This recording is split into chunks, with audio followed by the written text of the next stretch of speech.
Alright, we are back in the saddle. Oh my god, I have to sit so weird. I have to sit so goddamn weird because, well, yeah. I have a giant boot on that kind of makes me elevate a little bit. So not my fault. Not my fault at all. Alright.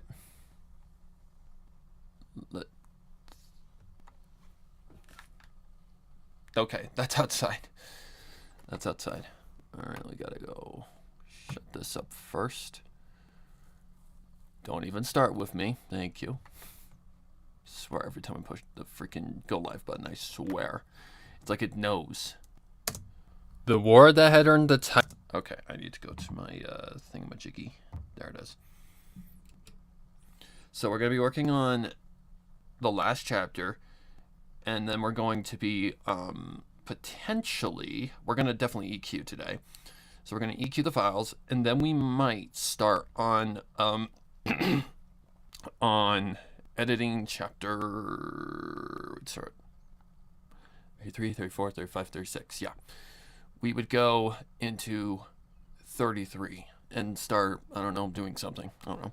It all depends on how it goes. The war that had earned the title Archon War II had led Tevat's future into a whole new direction. While it had started with tragedy and loss, in the end, it had brought the entire world closer together. The entire world came together to defeat a single enemy that had underestimated... Hang on. These are a little choppy. I need to bring these back a little bit. And do-do-do-doos. Here they come. Here they come. Because I've been off for 3 days. Not my fault. I had to go see the doctor, and I had to watch some nieces, so it's not that big of a deal. Oh my god, can I please? Shut up.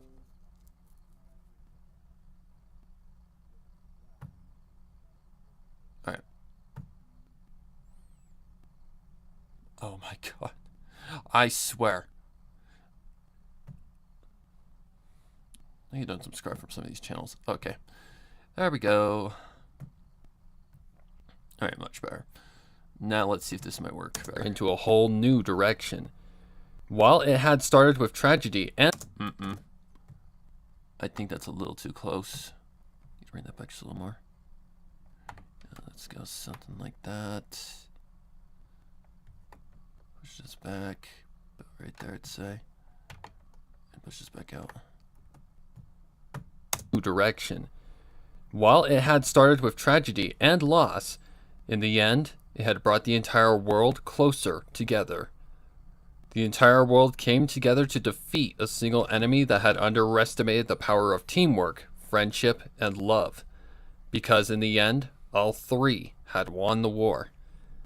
It was thanks to Lesser Lord Kusanali that everyone except Yelan had survived the destruction of Zapolyarny Palace, having guarded everyone with a safety barrier composed of her elemental energy.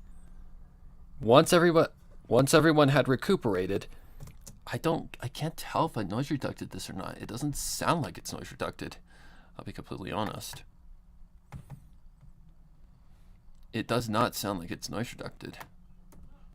Once everyone had recuperated, they had headed straight for Frostcap Island, knowing that two of their comrades were in danger. They had headed straight for Frostcap Island, knowing that two of their comrades were in danger. As planned, they threw a massive wave onto the... As planned, they threw a massive wave onto the giant mob of... They threw a massive wave onto the giant mob of androids that the doctor had set up... Okay, as planned. As planned, they threw a massive wave onto the giant mob of... Okay. Calm down, me. Calm down. As planned, they threw a massive wave onto the giant mob of androids that the doctor had set up to prevent his plans from being foiled. The hit...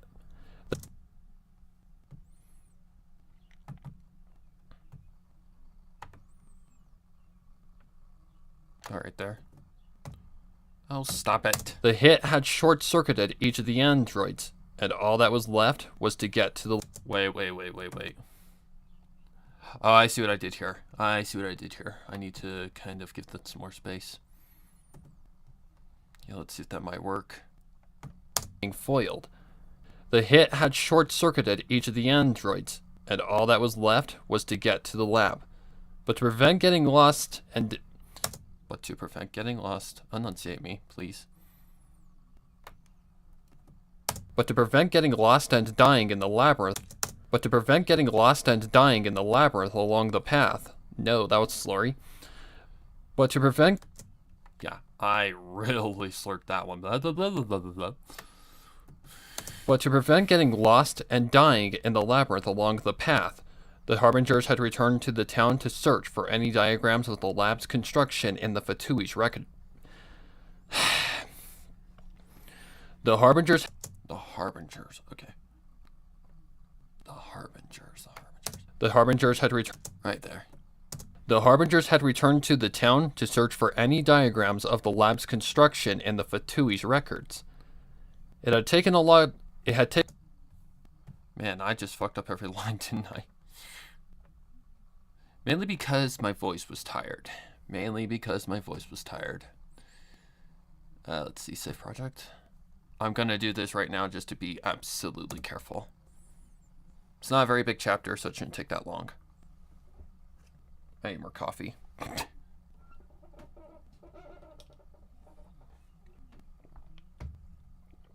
Yeah, I'm gonna go get more coffee. Oh, shit. I gotta drag this anvil along with me.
our coffee. Time to get this done. Okay. So it's nice. So now it's saved. I gotta turn this the opposite way. Alright. Sorry it took so long, but the pot was empty, so I had to make a single, and then I had to make another pot for my parents, so. Oops. It had taken a lot of digging to find, but eventually they found the original blueprints and had worked back to the Alcor, where everyone had decided to regain their strength and receive medical attention if it had been needed. Jesus, that was a long night had come by that time, and that had brought cold winds that could easily be fatal. And that had brought cold winds that could be fatal. No. And that had brought nope. Okay, it looks like I got mad because I could see vibrations in the... Yep, that is definitely a thing. Okay, let's go back a little bit. And that had brought cold winds that could easily be fatal without a source of warmth. Therefore, all who had come to kill the doctor had decided to hold out until morning when it was warmer. The following day, they'd gathered to formulate a plan. I can get that out. I can see the click right there. Let's see if that might work. The following day, they'd gathered to... Okay, let's just do this kind of thing. Following day, they'd gathered to formulate a plan. Okay, that's a little too close. Let's bring that back a little bit. Okay, that should do the trick. Following day, they'd gathered to formulate a plan, then at noon had set off to find the lab. I don't think this has been... That doesn't sound noise reducted, but maybe it is. I literally cannot tell. Also, sorry about the AC, but it's fucking hot, guys, so yeah. Gathered to formulate a plan, then at noon had set off to find the lab. To sum it up, the path to the doctor... That's a plosive. It's a tiny one, but it's a plosive. Equalization. Find the lab. To sum it up, the path to the doctor's lab had been much more than a labyrinth. It had been a multi-chambered death trap that had... It had been a multi-chambered death trap that they needed to traverse with absolute... It had been a multi-chambered death trap. I should have taken more pause right there. It had been a multi-chambered death trap that they had needed to traverse with absolute care and caution.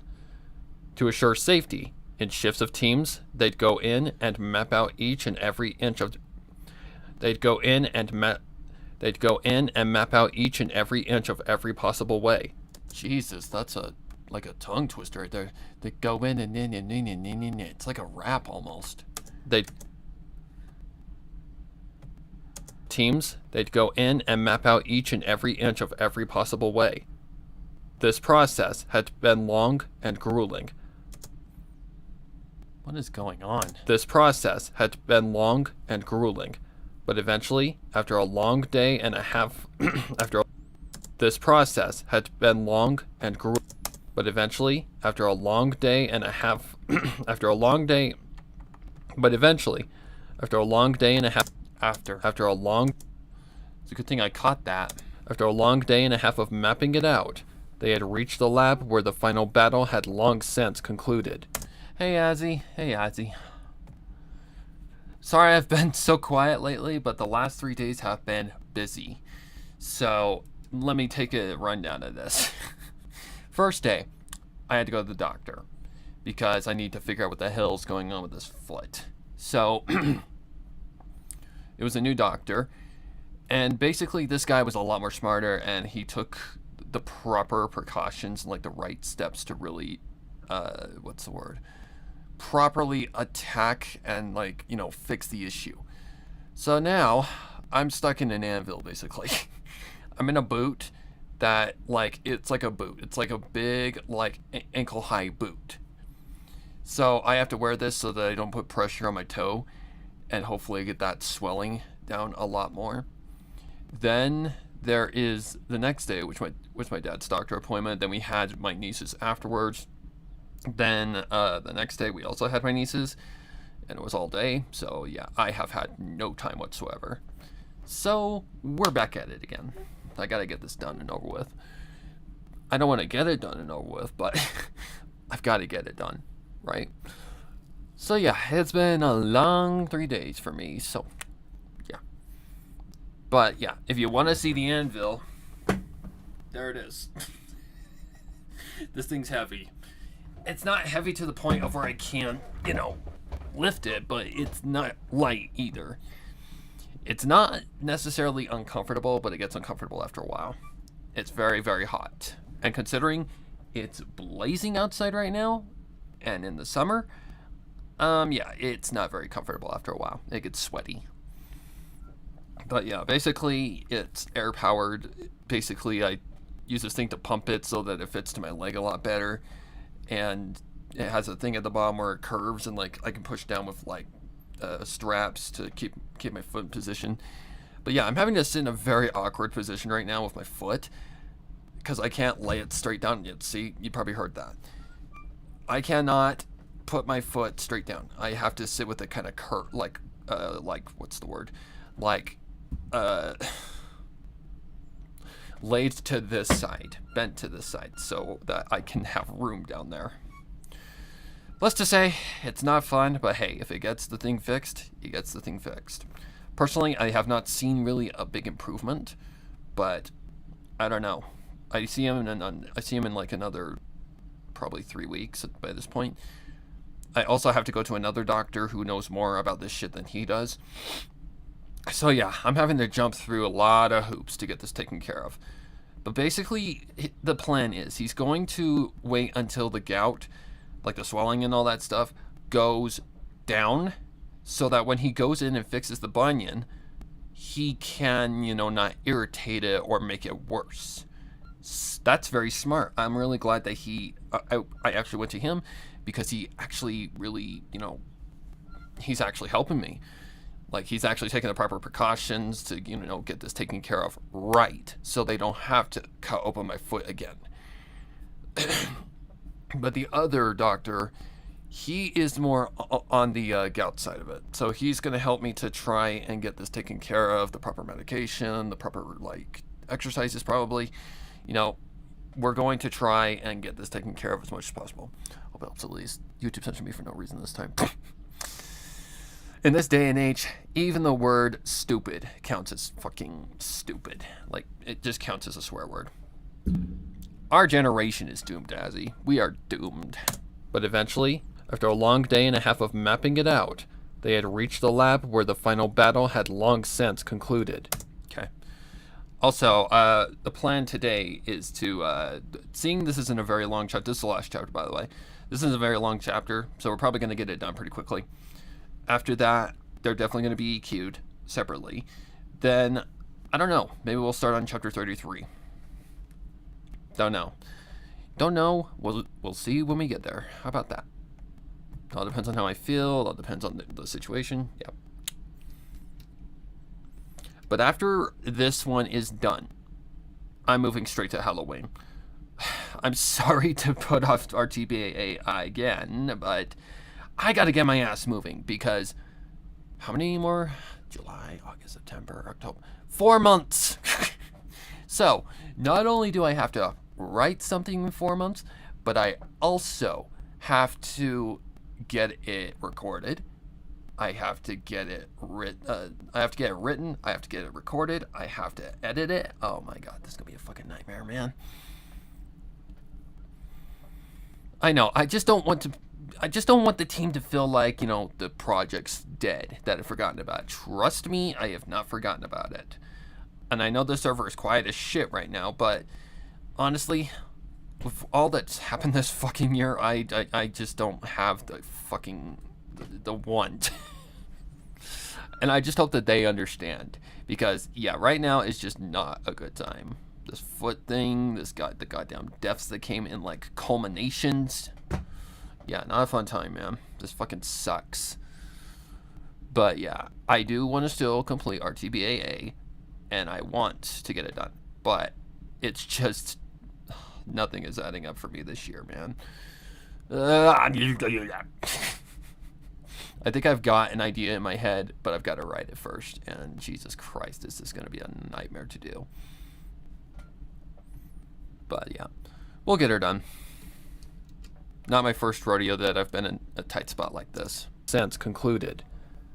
They had reached the lab where the final battle had long since concluded. Wait, what? Why'd I retake that? They had reached the lab where the final battle had long since concluded. They had reached the lab where the final battle had long since concluded. What's bad here, me? What's bad here? You're crazy. Maybe I heard a click or something that wasn't there. Sometimes that does happen. After Kuchink, Ganyu, and Morax had departed back to the Alcor. Oh, that's a long pause. That's a longer pause. This does not feel like it's noise reducted. Long since concluded. After Kuchink, Ganyu, and Morax had departed back to the Alcor, everyone had been shocked to see Ganyu. The news given had been that she had been killed, so to keep Morax... Hold that back. The news given had been that she had been killed, so to keep Morax's identity secret, they simply explained Ganyu's status as a miracle blessed by the gods. After the war had concluded, all of them had stayed in Snezhnaya just a little longer to assist in tending to any injured citizens, excavating the debris of what could... If you can't tell, my voice was tired. By the time I had gotten to this, I had read a shit ton of words. So my jaw was starting to get kind of tired. It does happen. Excavating the debris of what used to be Zuppel-Yarny Palace. Excavating the debris of what used to be Zuppel-Yarny Palace for any potential survivors, and helping the Fatui in making an announcement on what... And helping? Excavating the debris of what used to be Zuppel-Yarny Palace for any potential survivors, and helping the Fatui in making an announcement on what had occurred without causing a panic amongst society. The unfortunate loss of the Tsaritsa had been the unfortunate loss of the Tsaritsa... It's a bittersweet ending, basically. The unfortunate loss... Nope. Way too far back. That right there. The unfortunate loss of the Tsaritsa had been the worst of the damage that the... Had been. Is that it? Had been the... Yep, that's it. Let's see if we could do something like this. Pulls out a little bit more. Something like that. The unfortunate loss of the Tsaritsa had been the worst of the damage that the doctor had caused. Okay, so we gotta do something like right here. Let's see if I can just shut that up. The unfortunate loss of the Tsaritsa had been the worst of the damage that the doctor had caused to Snezhnaya. That's good. And had been the hardest wound to stitch shut. Without an Archon, also you're good. Oh, we're at a point in society where the word stupid is going to become an ableist slur. Don't know what that means, but without an Archon, the Cryo Capital had needed all the help it could get to rebuild and grow back to a stable nation. But, ow. Easy, me. Easy on the volume, my god. But, through the combined unity of all of the nations, Snezhnaya had eventually healed and recovered from the doctor's axe in the following years after peace had been restored to Tevat. Once the aftermath of the war had gotten to the point where the Harbingers could take over, only then had everyone departed back to their respective nations to prepare shipments of food, water, and medical supplies to Snezhnaya. A process that had taken months to set up, but had proceeded... Nope, that needs to go back a little bit more. A process, about right there. I promise, once this gets all, like, cleaned up and shit, it'll sound nice. A process that had taken months to set up, but to Snezhnaya. A process that had taken months to set up, but had proceeded and benefited the entire You need to learn to take shallower breaths, Jesus Christ. But had proceeded and benefited the entire capital. Yeah, it was getting me. cryo capital. It's hard to say more than you think. But had preceded and benefited the entire why? Why? Just why? But had preceded and benefited the entire cryo empire. Ganyu and Kuching. I heard that. Those are going away. Those fuck with the noise gate for some stupid reason. Ganyu and Kuching remained in Mondstadt.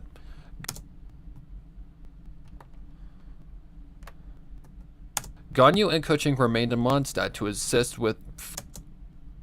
Wow. To assist? It's like I'm talking with my tongue out. Ganyu and... Oh, I remember this one being a butt. This was a butt to do. Jesus Christ. Ganyu and Kuching remained in Mondstadt to assist with rebuilding the damage done by the doctor, and with Ganyu and Kuching remained in Mondstadt to assist with rebuilding the damage done by the doctor, and with assistance from Sumeru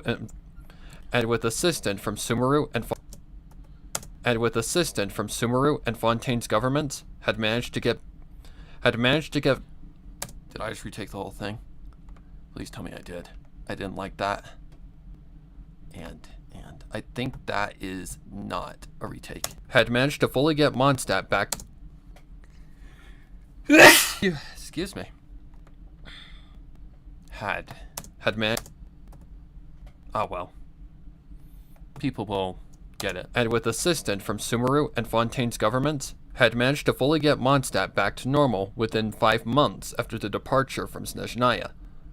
In return, Jean had made agreements with Sumeru and Fontaine to provide support and rehabilitation to... In return. Okay, that's where I started from. I think my voice was just dying, like I just wasn't able to do it. In return, Jean had made agreements with Sumeru and Fontaine to provide support and rehabilitation of any facilities in need of repair. You can tell I was getting mad. You can tell. It's irritating having to do the same fucking line over and over and over and over again. To provide support...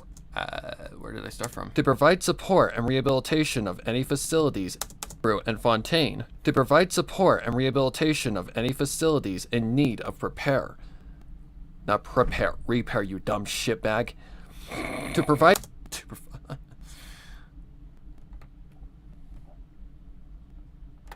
To provide support and rehabilitation of any facilities in need of repair. Yeah, I said that wrong. To provide support and rehabilitation... To provide support and rehabilitation of any facilities in need of repair. Okay, hang on. To provide... That is definitely a plosive. I think I can see both of them. There we go. To provide support and rehabilitation of any facilities in need of repair, to which both nations accepted peacefully. Lesser Lord Kusanagi assessed the... Lesser Lord Kusanagi? What the fuck was that? Oh, yeah, my voice is getting tired or something. It wasn't wanting to behave anymore. Lesser Lord Kusanagi assessed this agreement mainly to the desert regions of Sumeru. Okay, hang on. Let me just double check. Lesser Lord Kusanagi assessed this agreement mainly to the desert regions of Sumeru, seeing the people who had inhabited those areas had been abandoned by the academia and were in desperate need of support. It took building trust and assurance, but eventually the people of the desert opened up to the idea, and now have a much more stable and safe environment amongst the sands and temples. Okay. But eventually the people of the desert opened up to the idea, and now have a much more stable and safe environment amongst the sand. Yeah, way too many breaths here. I need to take that back. About right there, I'd say. Opened up to the idea, and now have a much more stable and safe environment amongst the sands and temples. Much better. Much better. That sounds more natural. Okay, what do we got next? Don't know what that is. That's just me clearing my throat.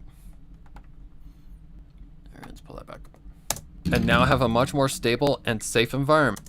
And now have a much more stable and safe environment amongst the sands and temples. No. That was bad. Try again. As for Neuvillette, he used his opportunity to begin...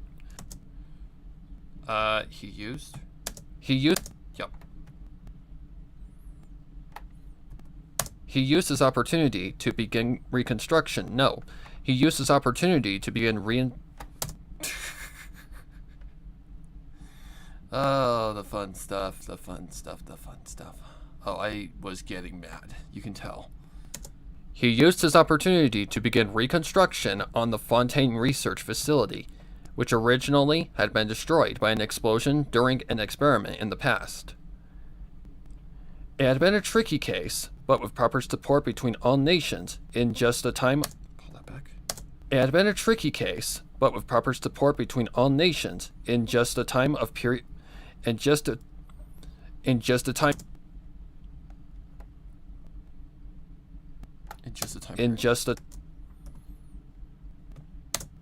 time period of 5, but with proper support between all nations, in just a time period of 5 years. Hang on, I gotta give that some more space. See if that might work. Proper support between all nations. In just a time period of 5 years, the entire facility had been rebuilt and had developed advanced research on the Fontanian waters in just 1 year after completion. Proper support and had developed advanced research on the Fontanian. The entire facility had been rebuilt and had developed advanced research on the Fontanian waters in just 1 year after completion. Jean had proposed an agreement to... Jesus. Oh. Jean had proposed an agreement to Inazuma and Natlin as well, but both the Raiden Shogun and Murata had denied. But both the Raiden Shogun and Murata had denied the request. A simply did not want to change her nation's pace of development, and preferred her country the way it was. However, that fits A, because she looks forward to eternity. She doesn't like change. A simply did not want to change her nation's pace of development. That is definitely a plosive. Control R. Want to change her nation's pace of development, and preferred her country the way it was. However, after witnessing how much damage Archon... Want to change her nation's pace... Hang on. I can't tell if that's however or not. However, after witnessing how much damage Archon Ward... Hang on. I like that however better. Okay, what do we got here? That's a fuck up, I know that for a fact. After witnessing how... Okay, it goes that far back. Okay. Okay, there's a fuck up. I can tell that. After witnessing how much damage Archon War 2 had caused, she had proposed a treaty to Sangonomiya Kokomi. She had proposed to... I remember this was a pain in the ass. I remember this one was a pain in the ass because that's such a hard word to pronounce. She had proposed a treaty to Sangonomiya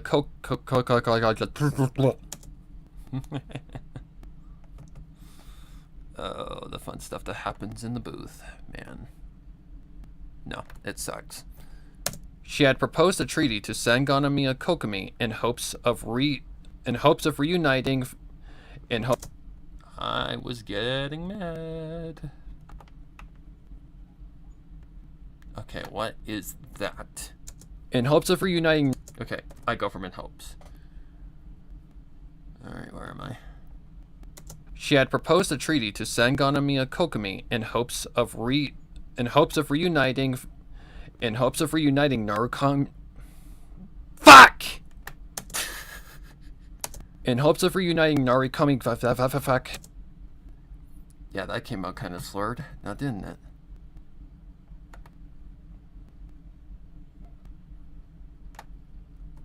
Sorry if that hurt your ears a little bit. I didn't realize that was there.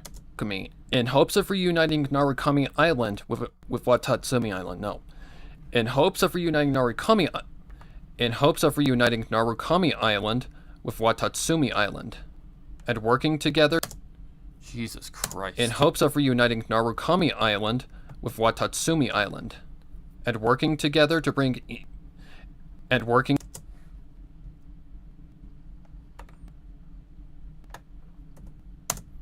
Oh boy. Yep, that's a major fuck up. Holy osmosis. And working together to bring Inazuma a bright future in the aftermath of the war. No. And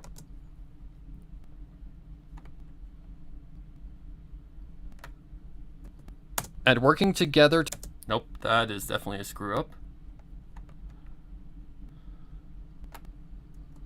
And working together to bring Inazuma a bright future in the aftermath of the war. Kokomi accepted the offer of Watatsumi Island, and working together to bring Inazuma. Oh, there needs to be more space there.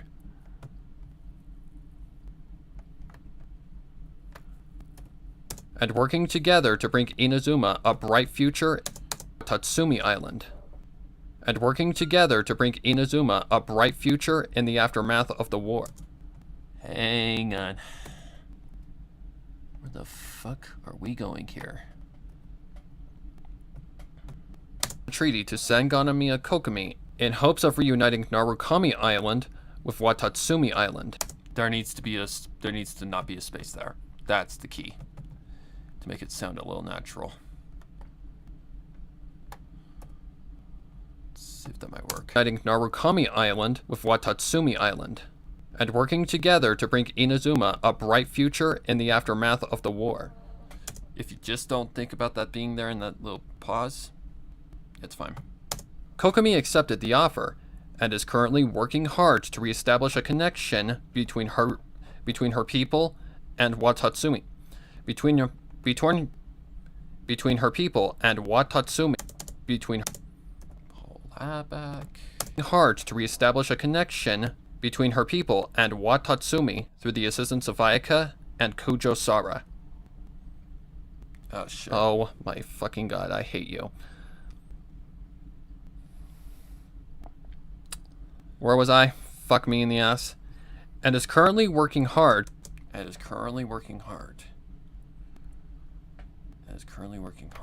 Between her people and Watatsumi through the assistance of Ayaka and Kujo Sara.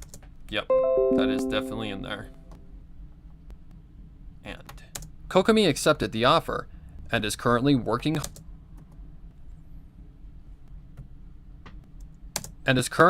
hard to reestablish a connection between her people and Watatsumi through the assistance of Ayaka and Kujo Sara. Murata was the same, but had proposed a trade deal for Watatsumi through the assistance of Ayaka and Kujo Sara. Ayaka and... That breath's way too noisy. And Watatsumi through the assistance of Ayaka and Kujo Sara. Okay, I need to save, because I don't want to redo that again. Okay, what do we got here?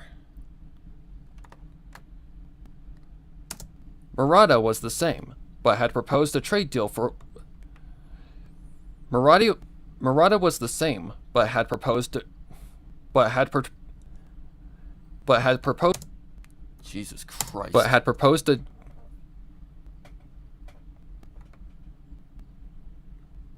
Look away for a second. But had okay, so Murata was the same. Yeah, sure, that take will work. But had proposed a trade deal.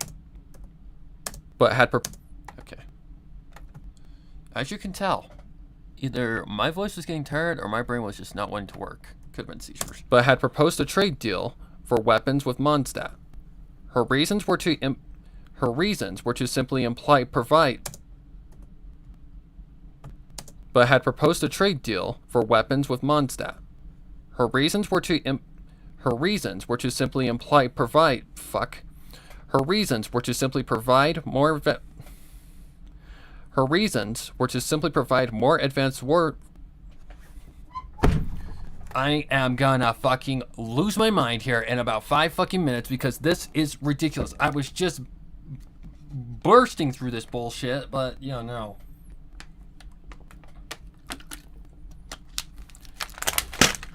Go to oh Lord, I was getting so fucking mad. Her reasons were to simply provide more advanced warfare in the case of another unexpected attack, wanting to keep her fellow allies safe. Warfare in oh, that's tricky. Warfare in. It's about what right there? Warfare in the case of another unexpected attack. Warfare in the case of another unexpected attack. You wouldn't believe what the voice actors say in freaking studios. They said that oh god, who was the one who always had the potty mouth? Oh, Tabitha St. Germain. If you ever heard the behind the scenes crap after G4 ended, holy crap, that lady cusses up a storm. Not to mention, I think it was the Powerpuff Girls? Yeah, it was Powerpuff Girls. Who was it that was the swearer? The one that literally was always swearing. I think it was Buttercups. That would make sense. But there's a lot of swearing because you fuck up is natural. It's not like against the law or against like customs. If you fuck up, you fuck up. And if it's frustrating you, it's frustrating you. Like, everybody's different. But there's some people who can just, like, right through it. Well, there's others that just cannot, like, sometimes do it, like me.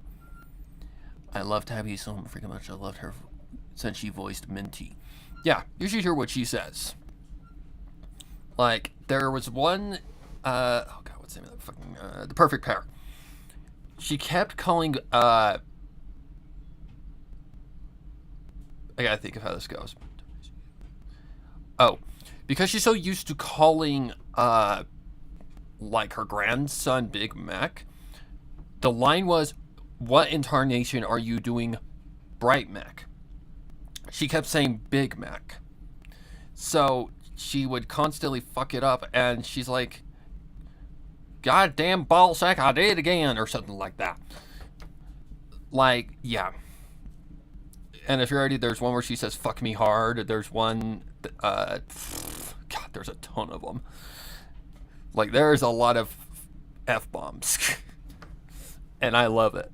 Because it shows they're human. They are not these, like, voice actors that can just burst through the script like it's nothing. I'm sure Tabitha St. Germain has said a few F-bombs in her lifetime. Don't like her as a person, but she's a damn good voice actor. But yeah, there's a lot of F-bombs. There's a lot of F-bombs in the studios.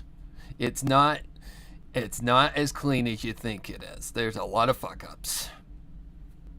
It all depends on who you are. If you're someone who can just like right through it, yeah. Love, good for you. Well, I'm over here just trying to read and the man upstairs is just not working. Let's say another F word they might not like. Faggot? Why do I think Tabby is bad? I don't think she's bad at all. She's actually one of the most diverse voice actors. Her reasons were just simply like she's voiced God. She's probably voiced like the 50% of MLP characters. Her reasons were to simply provide more advanced warfare in the case of another unexpected attack. Hang on. Her reasons were to simply provide more advanced warfare in the case... Right there. I need to get that out.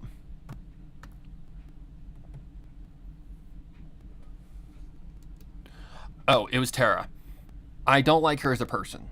She is like a very controversial person in real life, but that's like politics and shit like that. I've seen her timeline on Twitter, her like shit on Twitter. No, thank you. There's a lot of things about her views that I do not agree with. Warfare in the case of another unexpected attack, wanting to keep her fellow allies safe and properly prepared for the future. Prepared. Where did that go? Prepared. Those are definitely plosives. Okay, let's get those out. Properly prepared for the future. Better. Jean had accepted the proposal. Jean had accepted the... Okay, bring that back. I didn't say she was a cunt. I said that I just don't like her as a person. She's just... I don't care about her views. Like, she thinks that basically everyone should be a vegetarian because vegetarian is the way to go. It doesn't kill the animals. Fuck you. Do you know how many fucking animals get killed because of vegetarians? Where do vegetarians come from? Or where do vegetables come from? Farms. What do farms have to do? They have to cut through land. They probably kill a shit ton of animals in the process, not to mention the chemicals and everything. It's bad either way around. It doesn't matter. Not to mention, what's the other thing she supports that I don't like? What is it? Like, she just thinks that, you know, everyone should be a vegetarian because it's the clean way of life. I'm like, no, it's not. No, it's not. I'll respect your opinion if you respect mine. I am never, ever going to abandon, like, eating steak or pork or anything like that. No, thank you. Oh yeah, I've heard about that stuff. I'm not surprised she is older. I think she well-meaning but has problematic outlooks. I know you didn't call her one. I just love that word. Yeah. Yeah, she has, like, her views are, like, she has meaning in it. Like, what's the word I'm looking for? Like, she means well, but there's problems in it. Like, you gotta stop and really look at what you're saying in order to understand what you're saying. And I've seen it. I've seen people, like, contradict her, or not contradict, but debunk her views as things, and I'm like, fuck you. Not to mention, she supports Joe Biden, a pedophile. Jean had accepted the proposal, and in return, had proposed to station some of her own knights in... As you can see, I had to slow the fuck down. The proposal, and in return, had proposed to station some of her... Had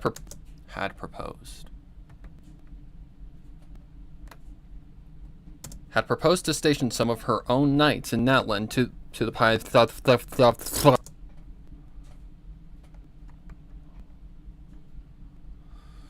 I mean, when I get angry, it's not real anger. It's not real anger. I'm just so fed up with saying the word over and over and over and over and over again. It bugs the shit out of me. Okay, Azzy. Have fun at work. I'm assuming is where you're going. That's fun. Alright, we need to figure out where we are again. Had proposed to station some of her own knights in Natlan to the Pyro Goddess. There we go. Finally. She too wanted to keep... Brain, why don't you work? She too wanted to keep the Pyro Nation safe from attacks, and despite Murata being hesitant, had accepted the offer. This led to Natlan receiving better protection from intruders, barricades, and... No. This led to Natlan receiving better production from... Production? This led to Natlan receiving better production from intruders, barricades and proper housing having been... Barricades and proper housing having been provided to the people. Hang on. Barricades and proper housing having been provided to the people. After only 2 years of cooperation... Okay, let me listen to that back. To Natlan receiving better production from intruders, barricades and proper housing having been provided to the people. Much better. Okay, there we go.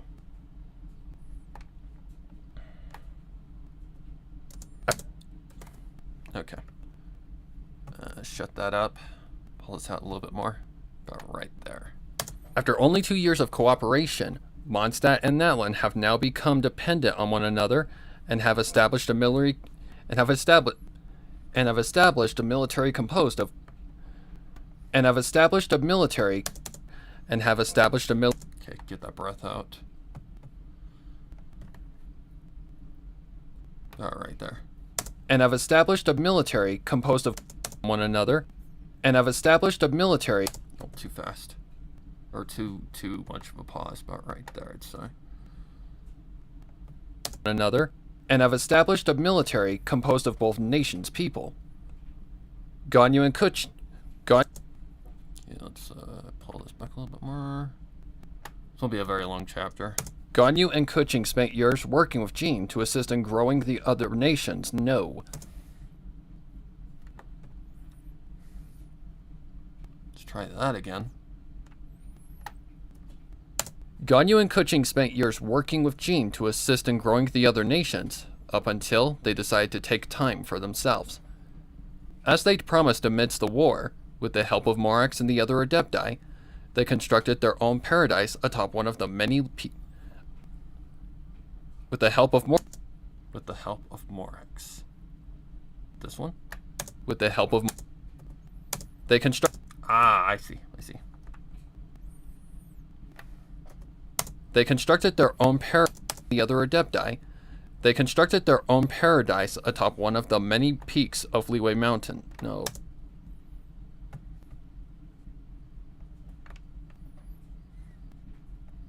Jesus, why was this so hard? They constructed their own paradise atop one of the many peaks of Liyue's mountains. They constructed their own paradise atop one of the many peaks of Liyue's mountains. No, we're fine. It was a house big enough for just the two of them, and had a view that gave the appearance of them being above the heavens. The perfect view they had both imagined. The perfect view they had both imagined. Pull that back. Okay, I don't know what comes next. It has...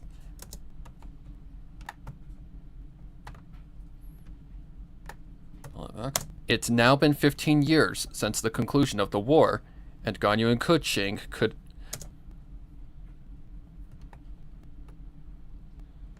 Hold that back. And Ganyu and Kuching have lived to... Pull this forward a little bit. Man, I was not having a good day, was I? And Ganyu and Kuching have lived together happily ever since their settlement there. The world, in a world. The world was in a state of peace and harmony, and the nations were united more than ever before in Tevat's history. However, the nations were united more than ever before in Tevat's history. However, the scars of war still remain with them, as much as the memory of the comrade they lost in it. They still see that moment when... Okay, pull that back. They lost in it. They still see that moment when Yelan knew she couldn't get away. Still hear her yelling at them to run. Still remember the night that they'd never forget as long as they lived. That was the only discord in their lives, the tragedies of war, and the tragedy.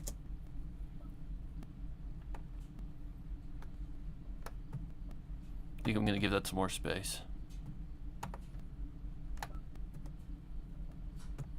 That was the only discord in their lives, the tragedies of war and the scars it leaves behind.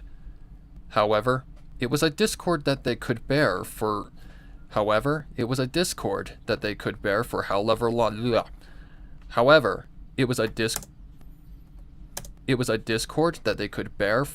long they had left in Tevat, seeing life comes with a cost to live.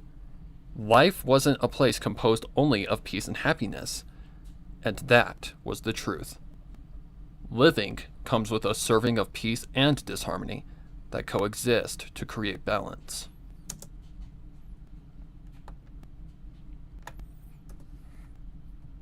With a serving of peace and disharmony that coexist to create balance. Shut that up. Comes with a serving of peace and disharmony that coexist to create balance. Good and evil. Good and evil. An inevitable exist. Pull that back. Good and evil. An inevitable existence and Okay,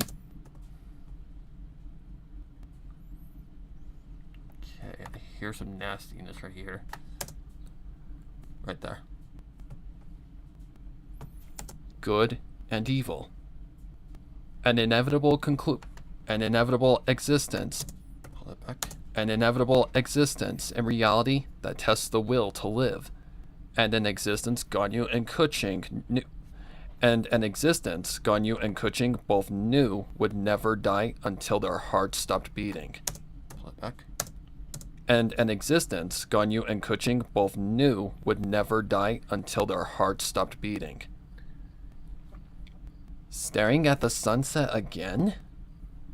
The voice of Kuching questioned, pulling Ganyu from her thoughts. Ganyu chuckled and turned to meet her beloved's gaze. Just enjoying the sights. Oh, chuckled. Just pull that back.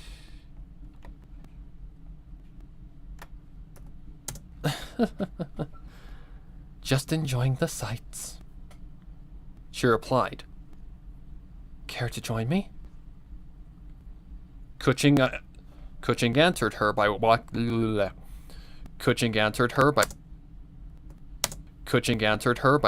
up and giving her a soft kiss, to which Okay, I took it all the way back. Thank God. Kuching answered her by walking up and giving her a soft kiss, to which Ganyu accepted. It only lasted for a few seconds. Nope. Bring that back. Ganyu accepted. What the hell is that? Get that out. Ganyu accepted. It only lasted for a few seconds, but it was an eternity to them. Thankful that they still had this beautiful world to share together. Pull it back. Thankful that they still had this beautiful world to share together. Okay. Of course. Kuching answered cute.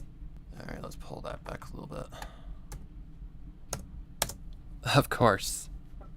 Kuching answered cutely. Kuching answered cutely. Staring out beyond the... Hang on. What's that? Kuching answered cutely. Staring out beyond the edge of the... Staring out beyond the edge of the paradise high above the clouds. I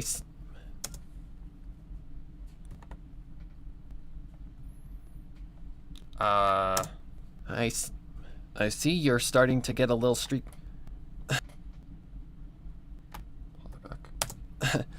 I see you're starting to get a little streak of white in those locks of yours. I don't think that was right. No, it was not. Nice try. That was absolute dog shit. Try that again. Let's see. I see you're starting to get a little streak of white in those locks of yours. I think that was wrong. Yep, still wrong. Try again. It was kind of hard to address how I was supposed to do this. I see you're starting to get a little streak of white in those locks of yours. Better. Just a sign of age. That's all. Just... I see you're starting to get a little streak of white in those locks of yours. Just a sign of age. That's all. Ganyu answered. Jesus criminy. Ganyu answered calmly, not even fazed by the fact that she was starting to show signs not even fazed by the fact that she was starting to show signs of not even fazed by the fact that she was starting to show signs of get. Okay, hang on.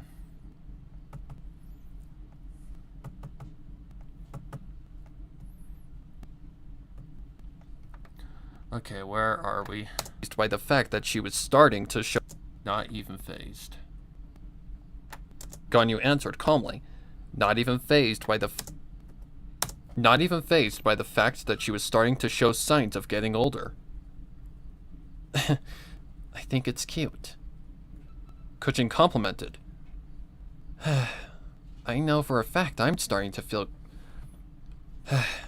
I know for a fact I'm starting to feel the creeping signs of age too. I can't swing my.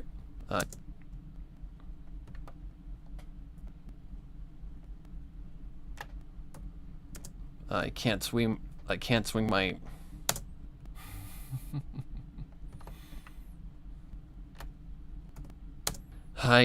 swing my. Don't ask why I couldn't say this word. I just couldn't. I can't swing my sword as much as I used to.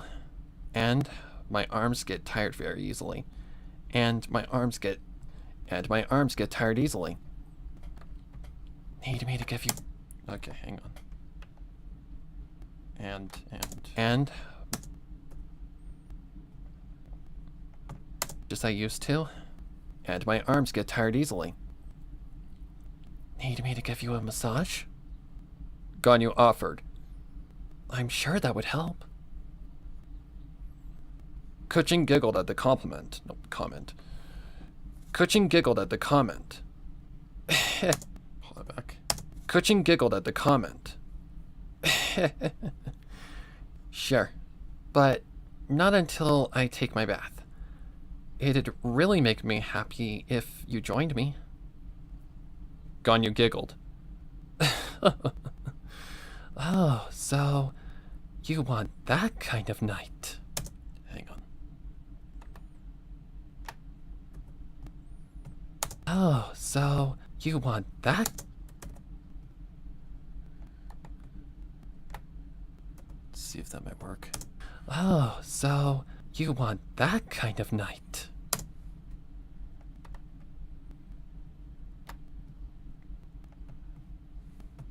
Oh, so you want that kind of night? Oh. Oh, so you... Do I like that take, or do I like the second take? Interesting. Ganyu giggled. Okay, let's just silence that. Let's just talk about right there, I'd say. Oh, so you want that kind of night tonight? Yeah, you know me so well. No. You know me so well. Kuchin confessed. Bring that back. You know me so well. Kuchin confessed, licking her lips in anticipation. Hang on. That's gotta go. Oh my god, Audacity, behave! Fuck. Kuchin confessed, licking her lips in anticipation. Nope, that ain't gonna work. Shut that up.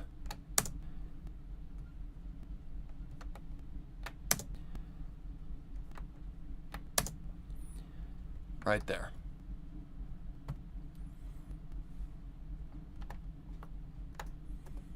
It's been a while since we've had a night like that, so if you're up to it. Okay.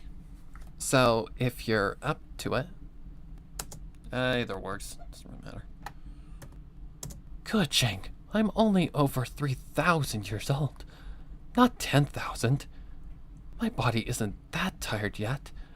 It won't be for a long time. That's nice to know. Kuchin stated sweetly, giving Ganyu another quick kiss. I'll go and prepare the water. Okay. I'll go and prepare the water. Okay.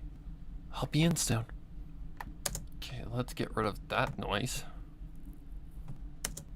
Okay. I'll be in soon. Let's see if that's natural. Prepare the water. Right there. That's where it should be. Right there. I'll go and prepare the water. Okay. I'll be in soon. Ganyu assured, following with Kuching turning and returning to the inside of the house. Ganyu turned back to the sunset, slowly beginning to shift into Ganyu. My tongue was being a noisy motherfucker. Ganyu turned back to the sunset, slowly beginning to shift in. Ganyu, hang on, let me make sure. Ganyu turned back. Yep. Turned back.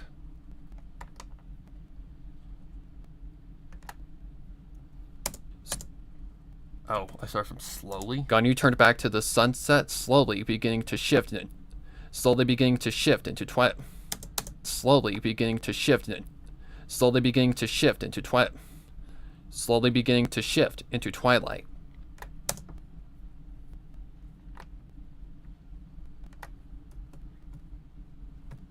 To the sunset, slowly beginning to shift to the sunset, slowly beginning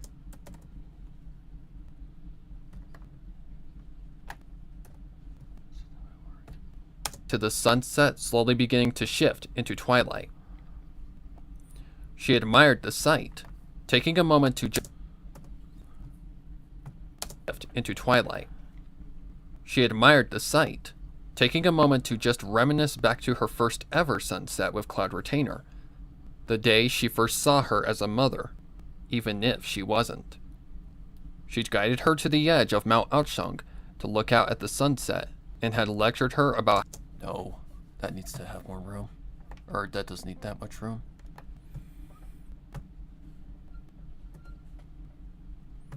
Guided her to the edge of Mount Aosheng to look out at the sunset.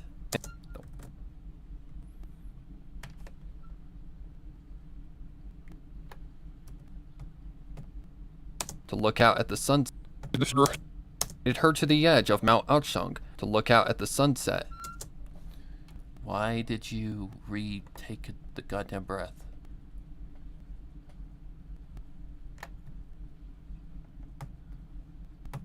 Of Mount Aosheng to look out at the sunset. Nope. Need to get that in the correct spot. Right there.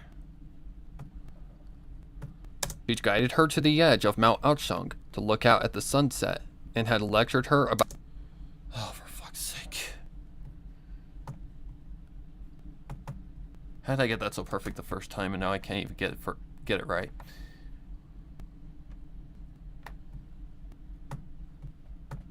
The edge of Mount Aosheng to look out at the sunset and had lectured her about how such occurrences are merely a stepping stone further into the future. Sunsets bring night, and night brings day. Beautiful sights that bring the start of a new day closer to the inevitable end of Teyvat. They can bring dreams and nightmares, just like how brings day. Beautiful sights that bring the start of a new day closer to the inevitable end of Teyvat. They can bring dreams and nightmares, just like how one brought the start of the war. However, through trials, just like how one brought the start of the war. However, through trials, tribulations, perseverance, and their love's strength, they had assured Teyvat more sunsets to come. Would the one before her eyes bring another war or another day in her peaceful mortal life? That was the unpredictability. That was the unpredictable beauty. That was the unpredictable beauty of life, even if it could be cruel at times. Even if it could be cruel at times. Even if it could be cruel at times. However, beauty of life. Even if it could be cruel at times. However, Ganyu wasn't afraid of the future. No.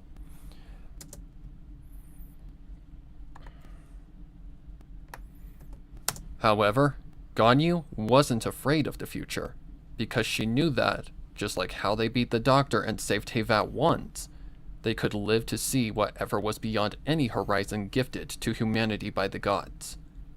No matter what it took, no matter what fate threw their way, until the day they died, they'd fight for the future with the power of their... They'd fight for the future with the power of their combined...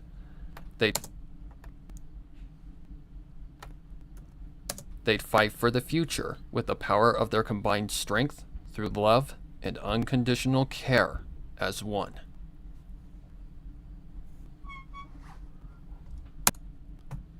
Until the day they died, they'd fight for the future with the power of their combined strength through love and unconditional care as one.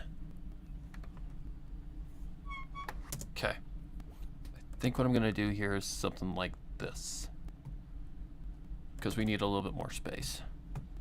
They'd fight for the future with the power of their combined strength through love and unconditional care as the power of their combined strength through love and unconditional care as one. All right. All right. And that's a wrap. Save. All right. That is a wrap. Well, it's not a wrap yet, but no matter what fate threw their way, until the day they died, they'd fight for the future with the power of their combined strength through love and unconditional care as one. Yeah, we're not done yet, but the cleaning process is done. All right. Export SMP3. I can't tell if the noise gate is on, or noise gate. The noise reduction is on or not. We'll find out here in just a second. Okay, clean. Wow, Tsukishima, you showed up at the wrong time, but we just wrapped up cleaning the last chapter. But we're gonna be EQing it in just a second. And probably going into chapter 33.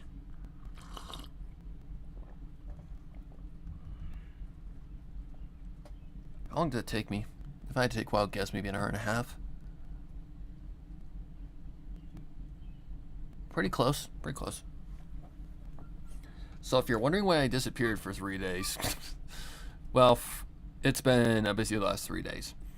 First day, I had to go to the doctor, and I had to figure out what was going on with my foot through a new doctor.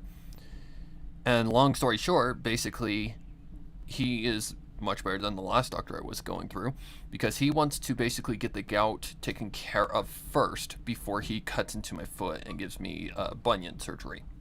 He gets rid of the bunion in my foot. Second day. So, well, actually, no. Now I have to wear a boot that weighs a lot. It's like actually pretty close to 5 pounds to keep my foot steady. It's basically like splinting a broken foot. But if you want to see, yeah, that's it. It's like I have to position my foot or my leg very, very weirdly under the desk because I can't sit it up straight. It like lifts my foot. It lifts my foot like 2 inches extra off the ground. I was out and saw your notification. That's the same one my manager has. Poor guy. Oh God. Hey, what the? Okay. Anyways, now we do the fun stuff. I gotta just take that down for a second. Alright. Now we go into FL Studio, give them EQs and noise gates, and then we'll see about from there.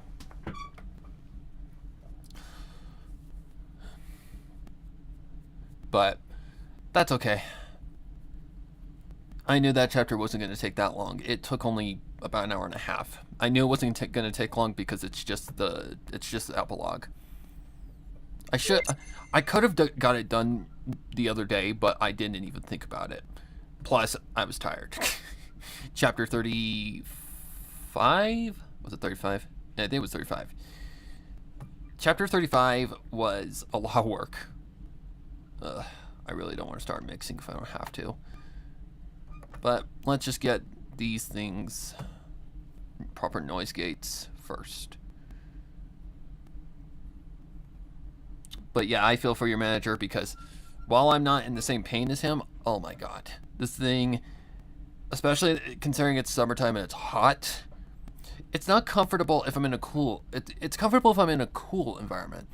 But outside, it gets sweaty so fucking fast. And it's not comfortable at all. It gets hot, it gets sweaty, it gets uncomfortable. It's heavy as shit. Yeah, not fun. Okay, what am I looking for? Well, I'm in the wrong file, first of all. No, I'm not. 33.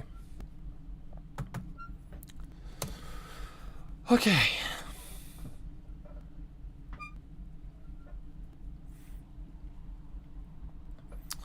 This chapter is going to be a bitch, but we're just going to EQ them and see what happens.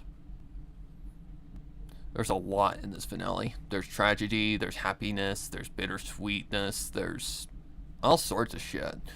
Like, I try to make the endings as epic as I possibly can. But you can only do so much without making it too long. And that's the trick sometimes. Okay. So first things first, with my new setup. Oh boy, here we go. Alright, so what I need to do first is go... What do I do first? I gotta think here. You'd go noise gate first, yeah. Noise gate first.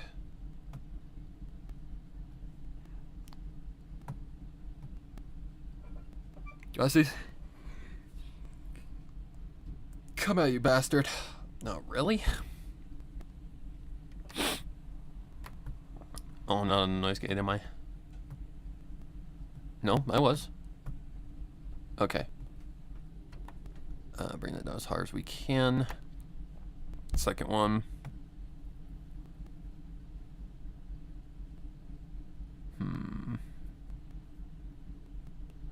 I need to do this thing first. I'm not used to this new setup at all. Like, at all. So, this will be interesting. Alright, EQ. Let's get the EQ open. Alright, how loud is this going to be? Prior to walking past the gate... Ay, caramba.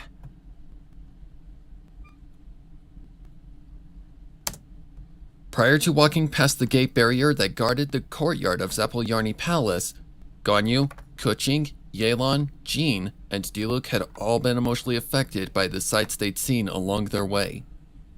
Snezhnaya had been the opposite of what all of them had come to assume out of their separate traumas from the attacks on both Mondstadt and Liyue Harbor. Families, merchants, and children playing in the several streets were the main sights of the cryo capital, appearing non-hostile and peaceful. However, it was only because they were in the land of their enemy, and it was likely that due to being separated entirely from their foe in the war, that the citizens had no reason to fear any sort of attack or intrusion. That very assumption made them sick to their stomachs, knowing what was coming within less than 1 hour. These innocent people going about their everyday lives would soon witness what they had witnessed over the duration of their current battle with the Doctor. It wasn't their fault, and yet they'd still have to get caught in the crossfire. And all Ganyu and the others could hope for was that none of these people would end up dead in a pool of their own blood. The only head they were after was the Doctor's. There was no need to kill anybody else. However, Ganyu had seen this scenario many times in the Archon War, and even knew that the likelihood of their intent being the outcome wasn't going to happen. Many times in the Archon War, and even knew that the likelihood of their intent being... However, Ganyu had seen this... Hang on. We need to go back to the limiter real quick. think I gotta push it up. However, Ganyu had seen this scenario many times in the Archon War, and even knew that the likelihood of their intent being the outcome wasn't going to happen. People from both sides of the war were going to die today. And that was the cold. People from both sides of the war were going to die today. And that was the cold truth she'd come to accept as a veteran of the bloodiest era in Tevat's history. They all had accepted the reality of the coming inferno that would burn endlessly until either the doctor was dead or the last breath of their army was exhumed in defeat. It was the Second Archon War, and as they stood outside the same wooden monoliths engraved with the symbol of a snowflake that Kusanali had seen in Ganyu's psyche, they were all at the highest level of caution possible. The inside of Zapoljarny Palace was as astonishing as its outer appearance. The walls painted snow white, the ceilings high and wide, and every speck of its interior adorning either framed paintings, photos, or traditional artifacts that represented the history of Snezhnaya. Every inch of the floor was marble, hence the first thing that caught the eye upon passing the entrance of the building was the massive chandelier that lit every inch of the foyer. There was no doubt they were in a place of royalty, and it was absolutely clear that this was Her Majesty the Tsaritsa's abode. While beautiful and breathtaking, they all were fully aware that they were in a queen bee's nest surrounded by her strongest soldiers. They were literally one wrong move away from a battle against a force as powerful as the force of all of the worldly gods combined, and knew that there was absolutely no room for error. Two common guards stood adjacent one another at the entrance to the throne room. Okay, we'll work on sorting and all that stuff later. I just need to check the frequencies to make sure that nothing goes wrong. Sir, I'm just for safety. Then we have wasted our time coming here. Diluc answered. Come along, everyone. It seems this idiot would rather forsake his country over pride than save it from further bloodshed. I wish you luck in explaining this to your god, I need to find out a lower frequency. You've committed treason by preventing a potential truce between opposing sides.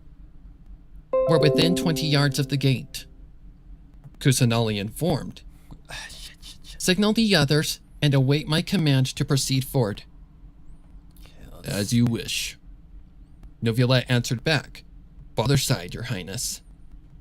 Dia stated as a temporary goodbye, then could she release her hold. See you on the other side, Your Highness. Dia stated as a temporary goodbye before boarding.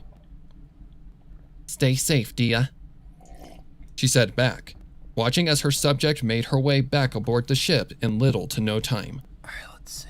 About a minute later, the craft slowly began to move through the opening, expected such a compliment from a god. Thanks. Alright. Okay, I know what that is. I need to find like a very low frequency line. That looks pretty low. What is that? All right. I'll accept your proposal. The puppet agreed, scribbling down the conditions detail for detail onto the rolled out scroll. When she finished, she raised her free hand up and stated what was needed to solidify the signing. For all present, if there are any objections to this agreement, please state your reason now. Otherwise, please raise your hand so the signing may proceed. Is there something... Number 11? Is there something you'd like to say about this matter? The puppet questioned in her usual tone of voice. Child didn't even flinch. She spoke playfully. He can merely be a fool sometimes, and I'm sure he didn't mean to speak so disrespectfully out of term. You know what? Number 11 is right. She spoke confidently. If we wish to achieve peace between each other, I took Kuching to safety and... Alright. After I found her, I took Kuching to safety and worked my way to the docking area to assist Lady Ningguang, who at the time was under attack by 3 main agents of the Fatui. The leader, Reshov Starchovsky, who we later discovered to be an android, absorbed the elemental energy from the attacks that I had attempted to subdue him with, and killed Lady Ningguang by impaling her body with a single strike, freezing her with cryo energy he'd absorbed, and smashing her body into nothing but ice shards. That was very basic. The mention of Reshov's identity being an android caused the room to stir with... Of course, number 11. The puppet answered confidently. Okay. The start of this war is due to the fact... What is that? Thank you, Your Grace. Child state. Opening shifts on Sunday feel hit different. No job's fun. Is that in her pocket? And Drownleeway Harbor. You never went as far as genocide to obtain the no-seat. Even the other harbingers were convinced and eyeing the Tsaritsa with conviction. Well done, number 11. Where's the laughter? Let me see how that came out.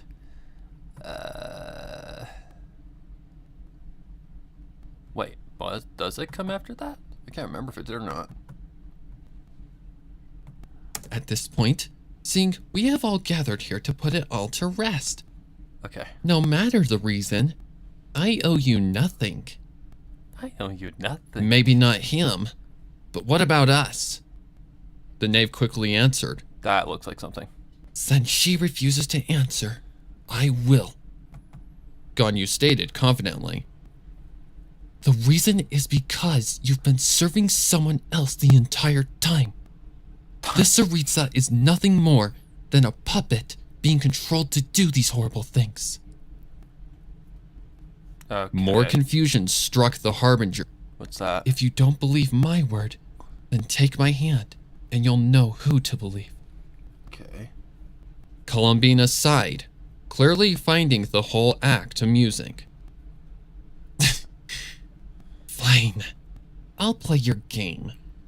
However, I'm only allowing this because Tartaglia miraculously managed to prove you innocent of not starting the war. That's fine with me.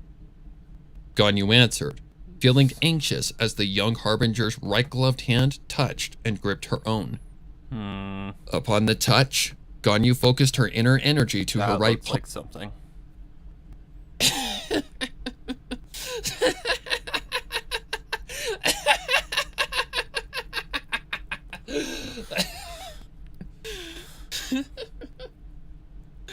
What a bitter pill to swallow. To think that I, Columbina, would be fooled like this. I'm definitely gonna have to adjust that. No. To think any of us would be deceived like this is just the greatest tragedy imaginable. Ow. Whatever. It doesn't matter anymore. What does matter is the truth. That's haunting. Okay. The shouts are gonna be the hardest part. Because they're very unpredictable. Why aren't you attacking them? Okay.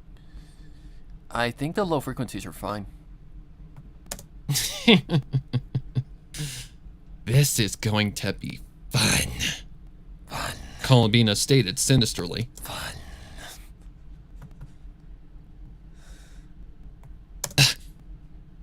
It's just a scratch. I'm fine. This is Jean gonna be objected, so tricky not to wanting mix. to abandon her comrades. What? She stammered, jolting at a sudden pain attacking her nerves near the wound. Simply put, if those shards aren't taken out within 1 hour, your body will turn into an icicle. Pantalone explained. Way to express it. So get off the throne room. Yeah, I think that's fine. I think that's okay. Alright, let's export that then. MP3. Okay. GBOIAL chapter 33. EQ clean. Holy shit, that's the longest chapter I've ever written, isn't it? I think that is the longest chapter I've ever written. Holy shit.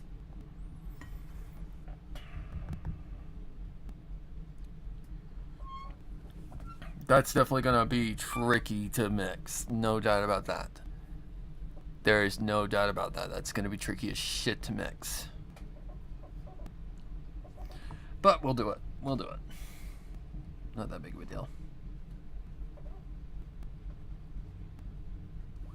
Not that big of a deal.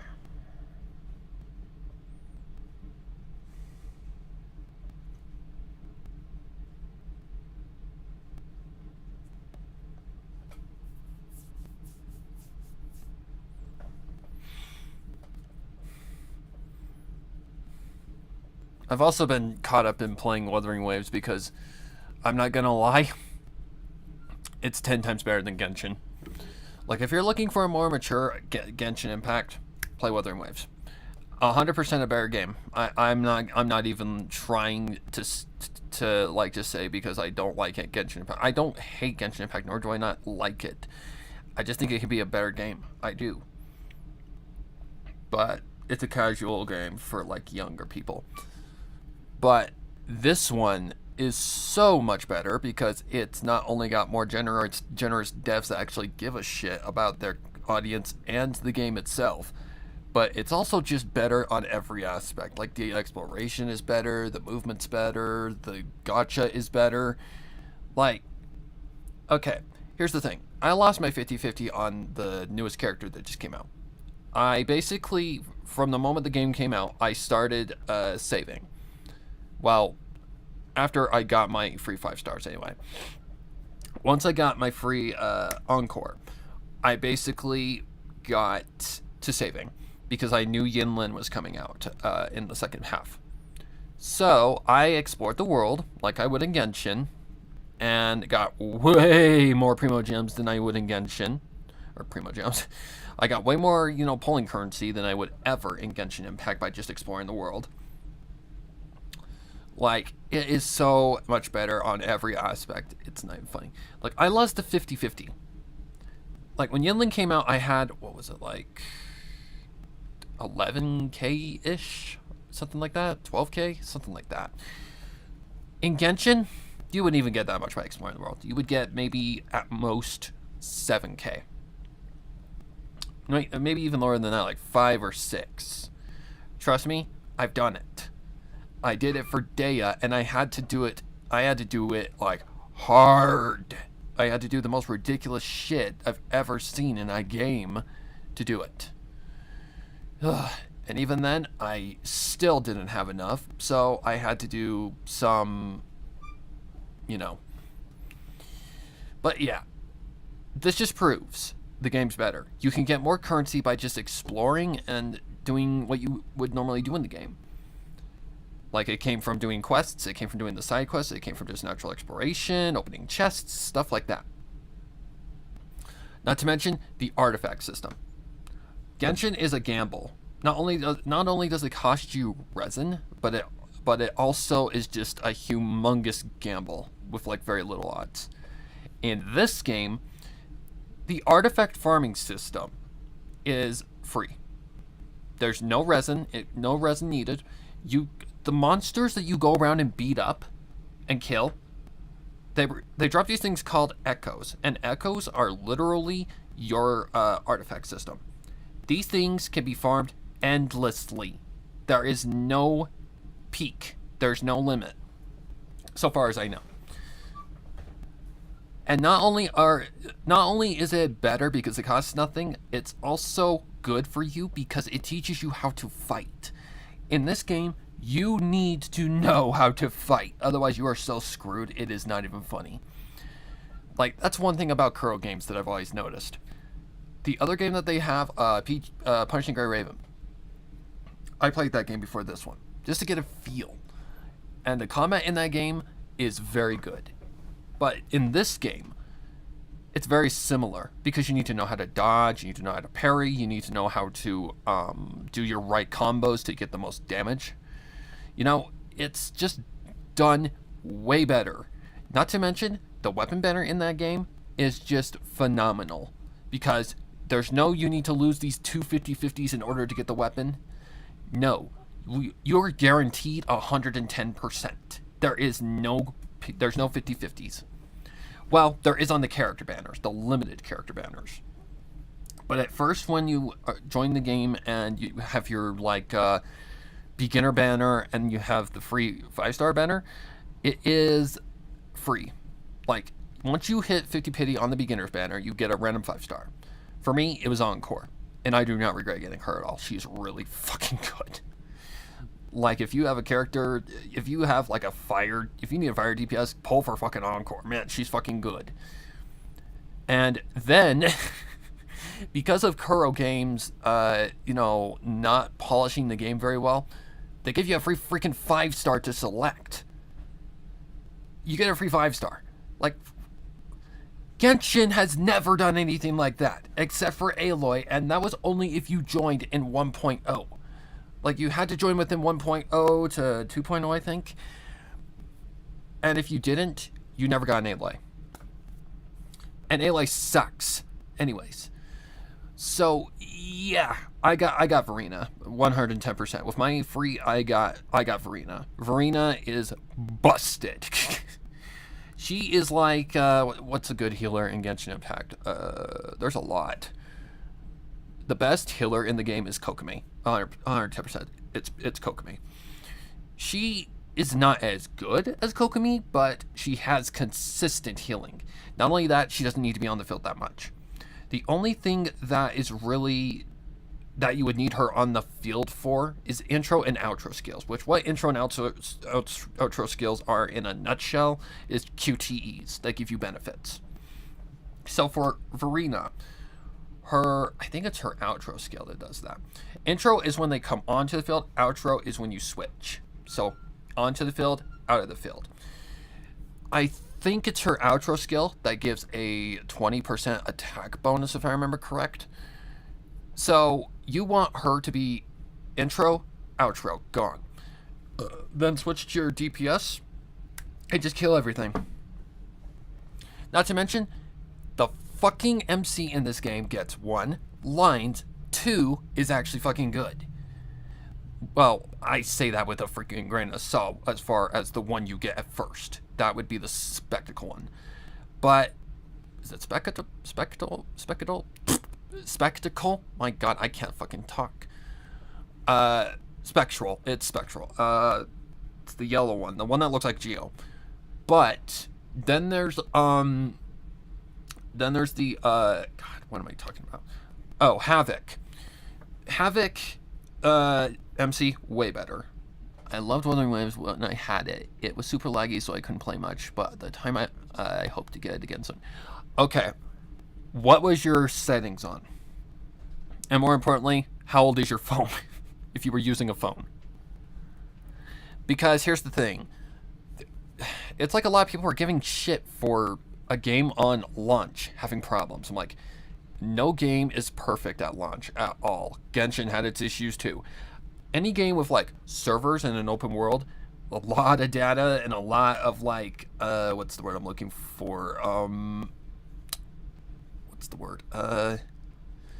Like just a lot of shit is not going to be perfect. Honkai Star Rail was not perfect, but it was mostly 90% good. But here's the thing. That's a different kind of game. iPhone 8 Plus. And what iPhone are we at? Trust me, I don't even pay attention to this shit. I think we're at 12 or 13. And I didn't have much space to begin with. It's only 12 gigabytes, dude. That's not that much. In comparison to Genshin, which is almost 40. Jesus Christ. So it's running pretty bad, but I still loved it. Yeah, that problem is basically optimization problems. So you're not alone there. People have been having problems, depending on what server you were playing on as well. Also affected it. If you were playing on the Europe server, my friend Mark, he had the same issues. Day 2 after release, he was having severe lag issues. He was having really bad optimization issues, but it works now. So I would recommend you waiting until 1.1 to come back and try it again, because the devs are working their fucking hardest to get this game to a working point, because the devs actually give a flying fuck about their, not just about the game, but about their player base. They have compensated with free 10 pulls on limited banners. Like, what other game does that? Genshin could do it, but they don't, because they're stingy fucks. Like, I don't understand. Why does Hoyoverse continue to dig their own fucking grave? I'm sorry, but this game will kill Genshin Impact unless they start fucking changing shit. Not only that, they are aware they have competition. Like, there was a stupid fuck that I was talking to on Twitter. He stated that Hoyoverse is not afraid of competition because they're already high and mighty about fucking... I'm like, you dumbass. Every company cares about competition because it's a threat. You don't just say, oh, that game's not... We're the highest game right now, so that game can't catch us. You don't ever say that as a business. You always take into account problem. We need to do our best. So, not only is Wuthering Waves doing much better than they thought they would do, but even with all the problems and shit, it's still doing good. Like, the game is still in perfect condition for being a competitor. I named the male MC Solace, which was similar to, I think, Solaris. Oh, that's funny. I just call him Sparrow. I played the female MC. But the thing is, this game is not only amazing in terms of playability and just all around, just like a great dev team, but it's also very, very generous. It's very, you can actually get fucking currency to get the 5 stars in one patch. Like, it's not Honkai Star Rail good. Like, Honkai Star Rail, honestly, is the best gacha game right now. I'm not even going to downplay that. Like, Honkai Star Rail is good because it's generous, the freaking combat's amazing, the story's amazing. Like, it's the top gacha game right now. Wuthering Waves would be in second place for me. I don't play any other gacha games that are top right now, but out of those 3, I still think Honkai Star Rail has the top spot, Wuthering Waves second, and not even Genshin in third. There's another game I play called Eversoul, and I think it's even better than Genshin Impact, and it's not an open world game. Not just because it's more generous, but I think the story is better. And here's the thing. The story is basically just the Book of Revelations. Literally. That's all it is. It's the Book of Revelations turned into anime. Kind of, sort of. At first it is. The first 8 chapters it is. Is it 8 or is it 7? I don't know. I can't remember. But the most recent release was more based around, not just Revelations. It's more like, we need to fix this problem, we need to fix it fast, so we need to go to the highest lengths as possible. But Wuthering Waves has been doing fantastic. People are saying it's going to die when Natlan comes out. And I don't think it's going to die, but I do think we are going to see a decline in player base, which is natural because it's a new place, it's a whole new world for people to go to, new story. I mean, that's only fucking obvious. Duh. But here's the thing that Wuthering Waves did. ZCC's coming out. Zenless Zone Zero. It's coming out on July 4th. What a date. So, here's what Hoyoverse did. They basically made it so that they would be on the same release date of updates as Wuthering Waves. Well, here's what Hoyo did in retort. They basically told Hoyoverse to go fuck themselves and said, okay, you want to do that? We're going to do this. So what they did was they pushed the second half of 1.1 one week earlier. So 1.1 was not even supposed to come out when it did. Or 1.1, excuse me. The second half, Yinlin's banner was not supposed to come out, a few days ago. It was supposed to come out, in a couple days or so. So they basically know what Hoyoverse was going to do. They wanted to basically get ahead of them and have ZCZ become, a crutch that, just anchors Wuthering Waves. So they basically said, okay, you motherfuckers, no. We are going to do this and you're not going to stop us. So what they did was they pushed their game to the release date of Genshin's updates. Kinda, sorta. So they basically told Hoyoverse to go fuck themselves and showed them, we are confident that we can outperform your game, Genshin Impact. So yeah, fuck you. And I love that. The fact they have confidence shows they are very, passionate about the game. Like, they know they are in a very hot, like a very, very tricky spot. It's tricky, but it is possible to compete with Genshin Impact. People think that it isn't. I'm like, people, apparently you don't know how business works, because it is possible. It is. Oops, fuck. That's not what I meant to put. I meant to put this. I was just baffled by how good it was. Like, okay, here's the pros and the cons about the game. Pros: combat, fantastic. World, beautiful. Developers and team behind it, amazing. But here's the cons, and I noticed this when I was playing it for the first time.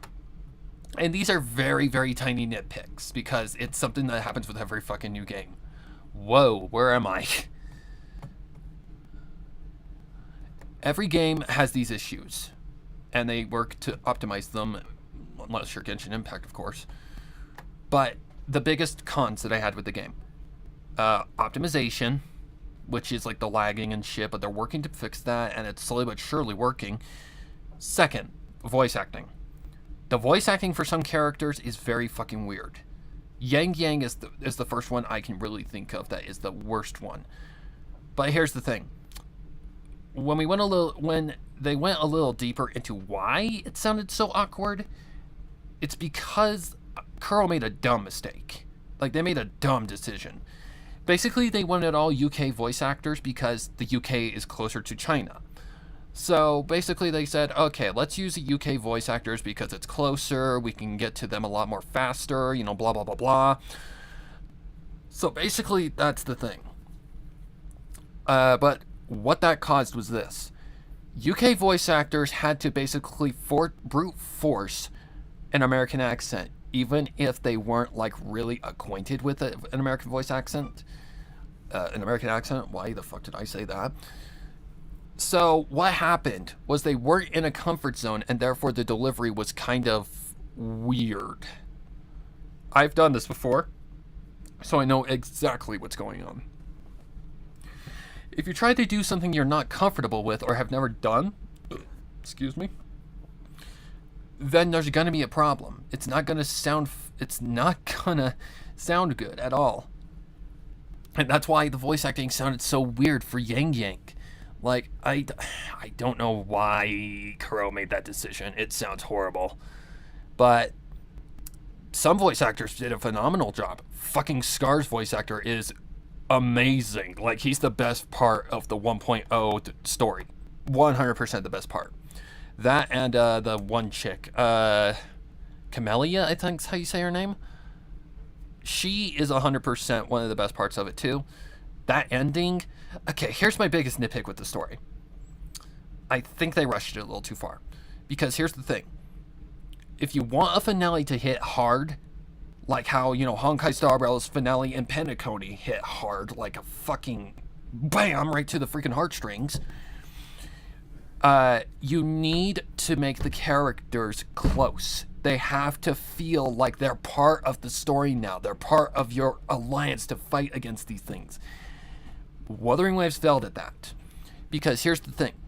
Yang Yang, Chixia, who's the other one? Baija, I think is how you say her name.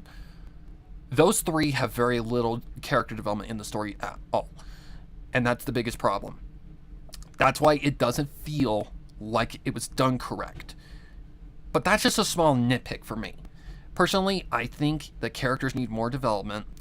They need to feel more like they're closer to Rover rather than just brute forced into a friendship because they found them out in the middle of nowhere.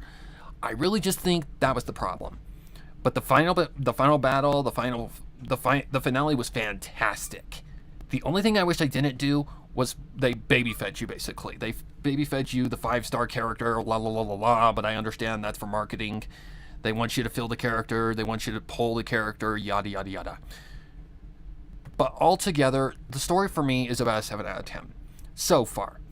Like, I'm not gonna judge it harshly yet, because just like with the Angelafu, it needs time. Wait for the entire thing to come out first, which is going to be 3 patches. It's going to be 1.0, 1.1, 1.2. Just like Genshin Impact, just like Honkai Star Rail. It just really needs to get more with character development. It needs better optimization, not optimization. It just needs to fix a lot of things. Character development is one of the biggest things, because that's really important for a story that's character driven to work. But yeah, the visuals are amazing. The animation is amazing. The voice acting needs work. Like, Jesus Christ. Whenever I hear Rover, she sounds like a robot. Like, people said she sounded AI. I'm like, they're not wrong. She does sound AI. Like, she sounds like one of those, like, people that you talk to on the telephone when you're trying to get a hold of, like, a customer service or something. Please hold while we transfer you to the next person. So monotone. And lifeless. Like, I'm like, what the fuck were they thinking? That's just my 2 biggest nitpicks, though. The story needs work, the voice acting needs work. And already, they are working on fixing those 2 things. This company cares. And that's what I love. You will never, ever see the day that Honkai Star was very generous. Genshin Impact will never do what this game is doing. Never. That's why I'm hoping this game blows Genshin Impact out of the fucking water and finally initiates Hoyoverse to finally get out of their fucking anuses and freaking fix Genshin Impact. Make it better. Because here's the thing. People said that the end game that's coming in the patch out right now. Okay, here's the problem. It's not end game. You wanna know why? Because here's the thing. Endgame is supposed to be content that tests your characters. Keyword, your. What does this do? It basically gives you trials. That defeats the purpose of Endgame entirely. Because what do you do in the Spiral Abyss?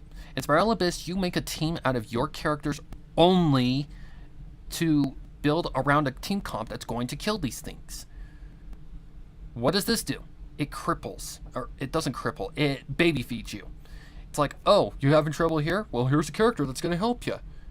Defeats the purpose of Endgame completely. Not to mention, Wuthering Waves' combat and its Endgame, hard as fuck. Because the simulated universe thing, Depths of Illusion or something like that is what it's called, that is such a good mode. Sure, I cuss, I yell, I'm like, oh, fucking shit. You know, I yell, I cuss, I call it bad words, I yell. But here's the thing, it's my own fault because I'm not doing it correctly. So I finally had to just sit back, watch, and carefully fight these things because they are hard and they're designed to be hard. Like, some of the bosses in this game can one-shot you if you're not careful. But the parry system, the counter system, these are all key things to the combat in like harbor modes, not really out in real life, or not in real life, in like the actual overworld. But altogether, the game for me is an 8 out of 10. I have enjoyed playing this game ever since, and I have now logged into Genshin for 2 weeks. Anyways, back to this. Thanks to the help of the assurance from Columbina and the other Harbingers, Najnai's previous... Why is that so bassy? Let me double check, make sure there's no like weird things going on. Thanks to the help of the assurance from Columbina and the other Harbingers, Snezhnai's previous unrest had now calmed to the state of any regular day. The sight of dragons and large groups of outsiders flooding into the city had thrown the citizens of the city into panic and worry, and it had been understandable as to why.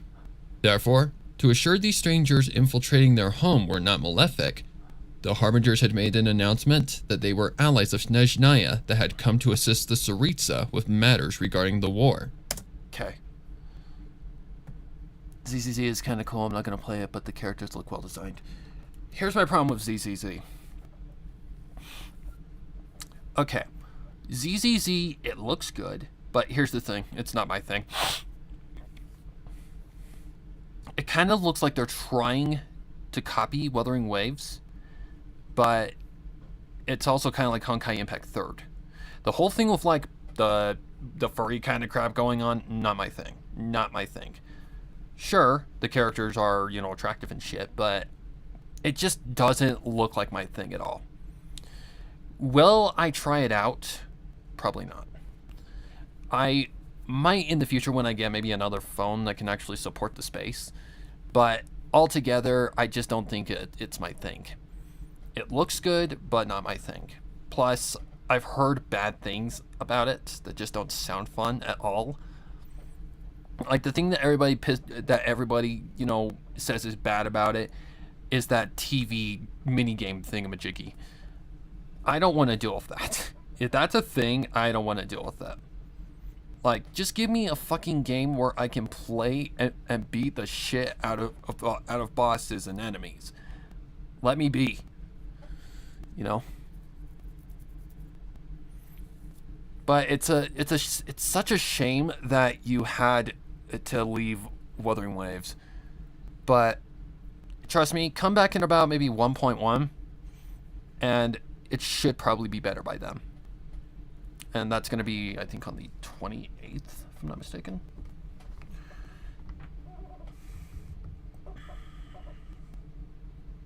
My friend got fucking lucky. Freaking Yin Lin at 20-something pity. Fuck you. I lost my 50-50 and I had to fight for her. Of course, it's all out of love. Like, I don't actually mean anything bad towards my... towards my, my friend or anything. He's gotten fucking lucky in some of these games. Wuthering Waves 1.1 release date. It would be 28th. Yep. But yeah, you only need 12 gigabytes of space, and it should be fixed by then. Just run it on like maybe medium settings if it gives you problems. Like here, like that kind of happened to me too, because there's these little mini games where you have to play as these echoes. You have to, the flying one, you know, pisses me off so bad. There's one where you have to be basically flying through hoops to get these coins, and the fucking controls are horrendous. I have to hold my thumb to the screen so hard to control this thing, and even then, sometimes the coins you collect do not respond, so you miss it, and you're like, what the fucking hell? Here's what I did. Because it was starting to lag, I'm like, okay, we're going to settings. We're going to lower the freaking graphics to the lowest setting. We're going to turn down the freaking graphics. And guess what? It actually worked.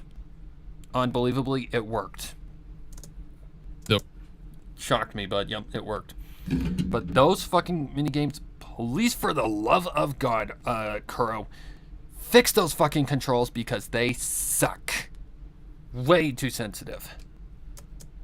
The real truth would remain unknown for the remainder of eternity, seeing it would only cause a growth of fear, paranoia, and distrust amongst Snezhnaya's society. That was the last thing the true Tsaritsa needed to deal with upon her wake from her 1,000-year slumber, and both her harbingers and Snezhnaya's newest allies would assure her return to reality. Arlecchino was the one front and center, starting the meeting. Okay, I need to just look for the low frequencies. Okay, those are all pretty good.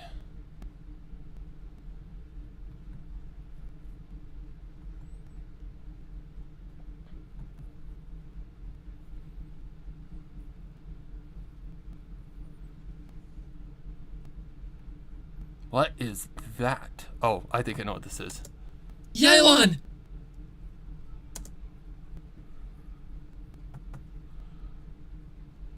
Okay, that's not bad. Okay, what is this? No! Stop! We need to save her! Do you have a Discord server I could join? I do, but it's always fucking quiet. Because I'm rarely ever in there. I'll be honest with you. is it still valid on my YouTube channel? Should be. I never touch it, so should be fine. But they've switched fucking YouTube so much.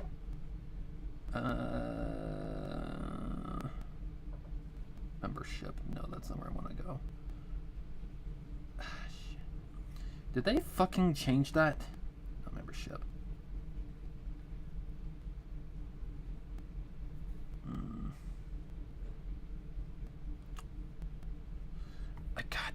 I actually... That's a spy call, right? Spooked my ears. I don't know which one you're talking about. Alright, let me go to YouTube real quick. No. Let's see. We need to go... Because I can't tell on my... I can't actually tell on my phone if it's there or not. YouTube has changed so much recently, I don't know if the About tab is actually still there. Or if they've that up as well. Okay, hurry it up. Like I'm telling you, I don't hate Genshin Impact at all. I just feel it could be a better game. I just really wish it would be a better game. Because it's dog shit right now. That's why it's like one of the worst performing games right now. Well, not one of the worst performing games, I guess you could say. It's more like not the most popular game right now. That's membership. What is this? About? No. Oh, Jesus Christ. That's old.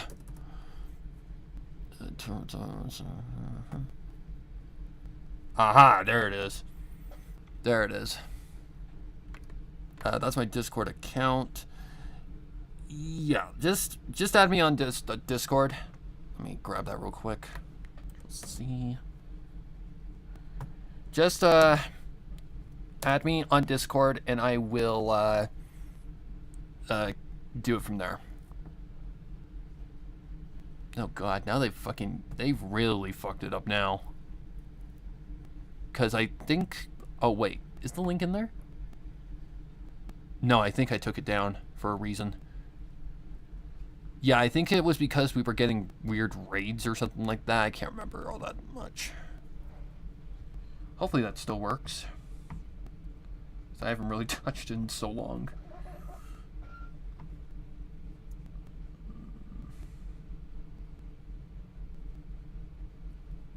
Okay. If you need, drop me. Okay. Yeah.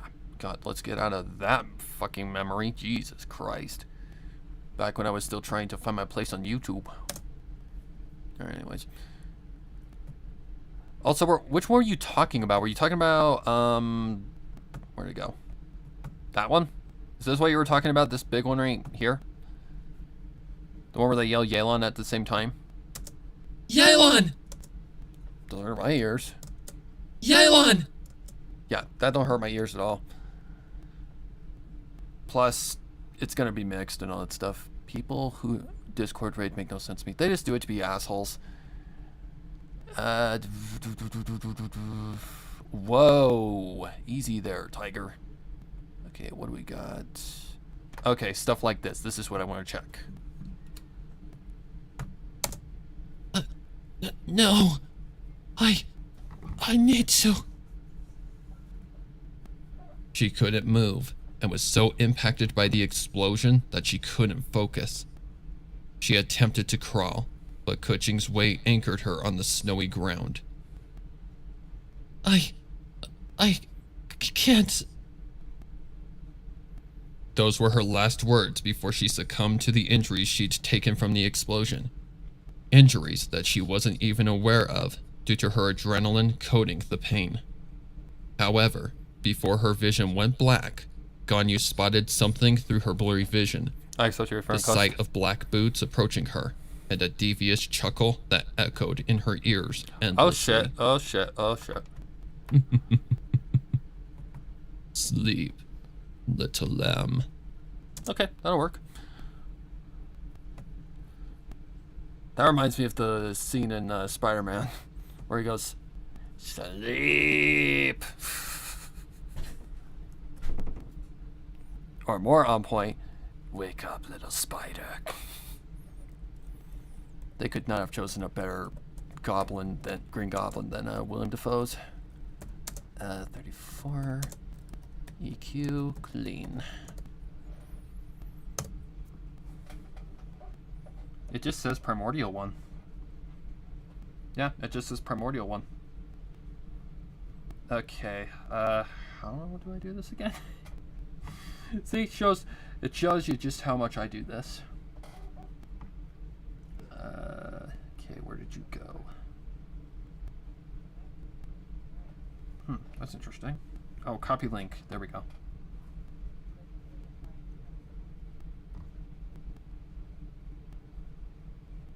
Paste. Okay, that should work, I believe.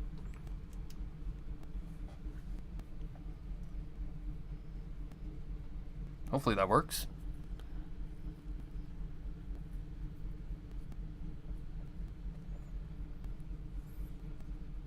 Well, that's also me. Yeah. But yeah, it's I like to have somebody to talk to this shit about too, because I only have one friend I can actually talk about, like, you know, Genshin and all that too. It's like I said, I don't hate the game, I just think it'd be better.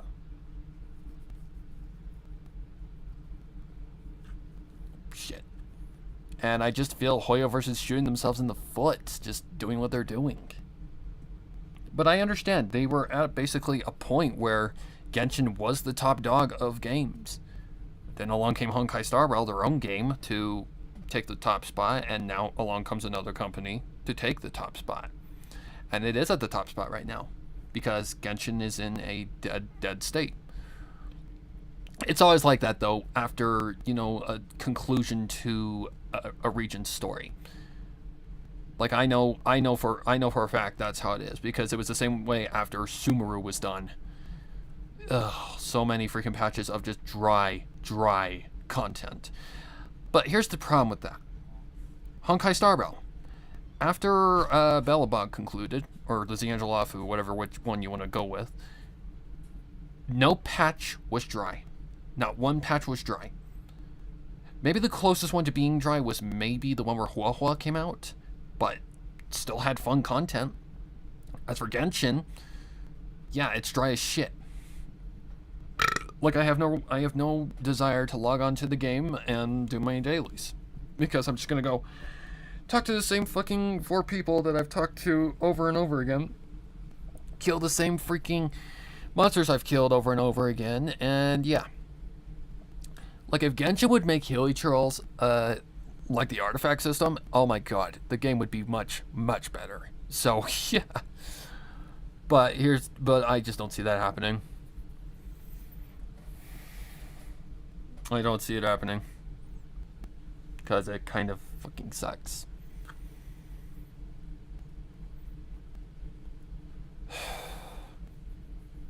Like, keep in mind, I'm not someone for endgame, but if the endgame is good and actually doable, I will play it.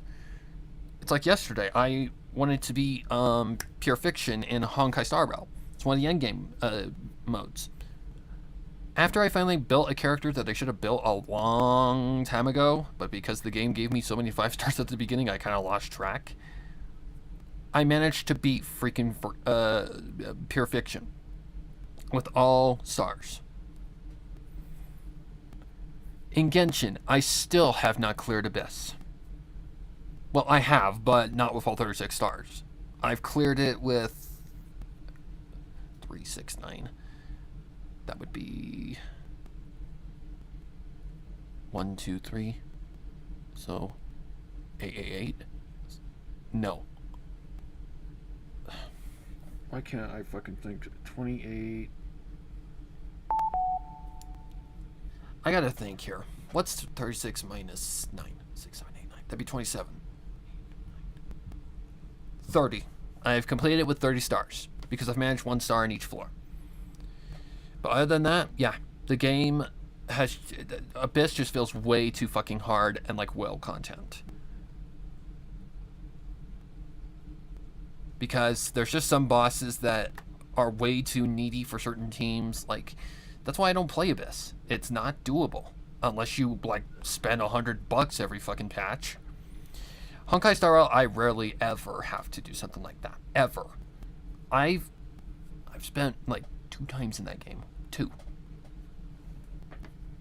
Any other time? Nothing. Alright, let's see. We need. Let's see.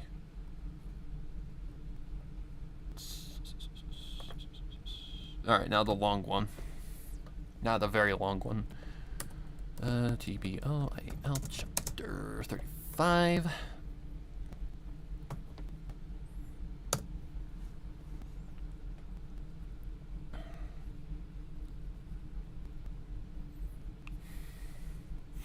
Like, the reason Hoyoverse got so... Why Genshin was so successful, people want to say it's because it's a good game. No. Here's what made Genshin Impact so fucking popular. It's a word I can't say because it's a controversial topic. COVID. That made Genshin popular. Because here's the thing. We were all in quarantine. Well, not all of us, but the majority of the United States was inside with nothing to do. So what were you to do if you weren't, like, you know, going outside, play video games? What came out at the time? Genshin Impact. So there were sponsors going on. There was all sorts of shit going on with this whole entire game. Of course it blew up. It was like the most streamed game in the freaking universe.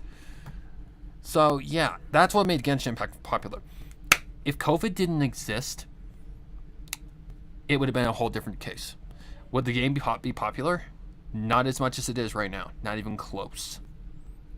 It would probably be at the height of every Zelda wannabe. Because that's another topic that I want to address. People call Wuthering Waves the Genshin copy. Well, here's the thing. Genshin copied Breath of the Wild. So why can't Wuthering Waves copy Genshin Impact if the competitor copied another game? Seriously, why can't it? Because they're just mad that there's a better game out. Upon awakening from her slumber, Alright, we need to look for the lower frequencies. That's one. She could tell she was hurt and scared. Ganyu. Kuching responded to assure Ganyu that she was there. Ganyu sighed heavily in relief. I'm so glad to hear your voice. It means I kept you safe out there. Just like I promised. Kuching immediately got emotional. Okay. That's all like crying and stuff like that. That's always tricky. But we'll get there. Alright, lower frequencies. What the fuck is that? Oh, I know what that is.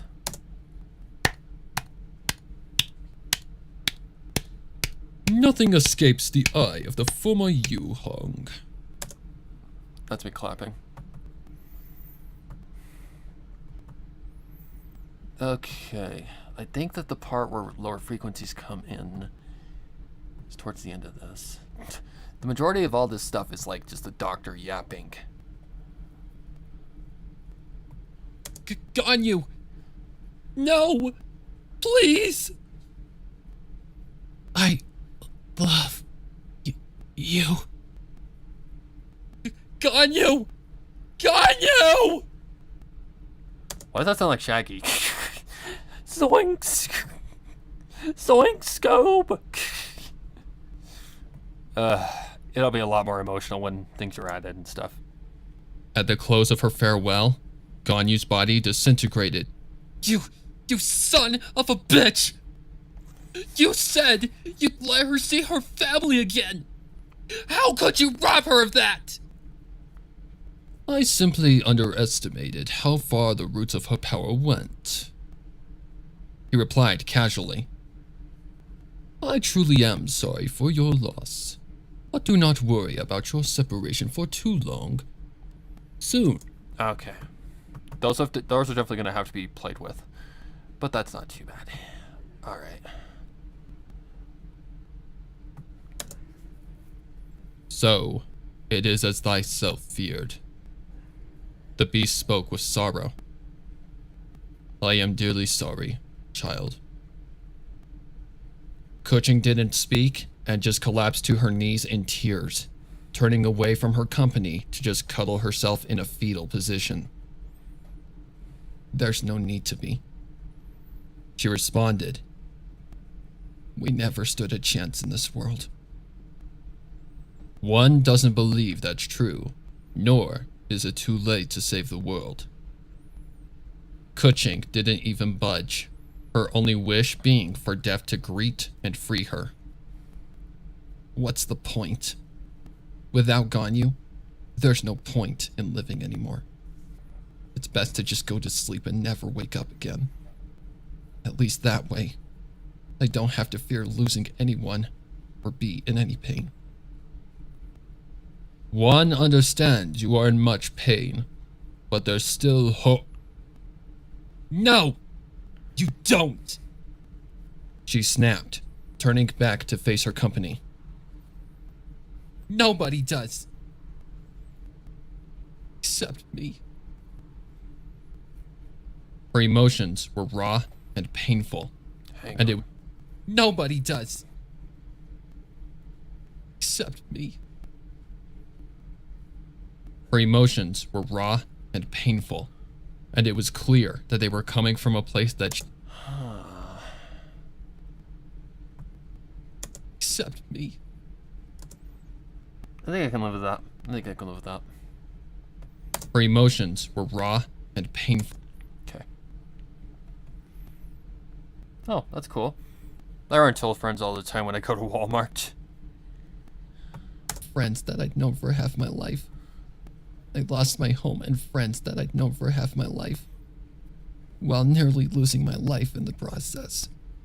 All because of some whack job who was the devil in disguise. I finally had started to heal with Ganyu as my guide. I began to adjust and feel happiness again, till the devil took it all away again. First Yelan, now Ganyu is gone.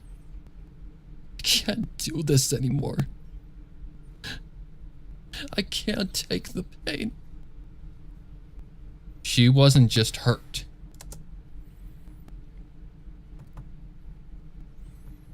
Okay, what the f is that? You've got this, lady. Oh, shit. Yeah, we're definitely gonna have to toy with those. That is Hu Tao. Very ecstatic. Okay, what is that? Be brave and finish this, so we can go home. Oh. Ganyu's voice. Ganyu's spirit was gone along with the others. Oh, shit. However, one specific thing about her comment caught her off guard. What did she mean by, so we can go home? That wasn't important right now. What was important was that she had found the strength she'd needed to get back up and fight. The entire population of Liyue Harbor was behind and depending on her, I can cut so that she down for couldn't Jill. fail now. She got to her feet with confidence and simply Young one, tell me, do you recall when you managed to break? I do. Then one will explain how what you did was possible. You see, Qilin like Ganyu in terms of power are very... Huh? What? Why would you need to know that? Let's just say, I'm a lady of fine taste. And if you can tell me which of these wines is the cheapest, I'll let you ask me one question as a reward. Okay. Well, the answer is pretty simple. It's the one farthest left. The one that is the most expensive looking is your guess? Are you sure that's what you'd like to answer? Yes. Well, then I reward you with one question. But before that, can you give me an explanation? That's impossible, he stated, trying to remain unfazed, but it was clear that he hadn't calculated this outcome into his demented game of chess. Kuching was out of... You think killing me justifies anything, child?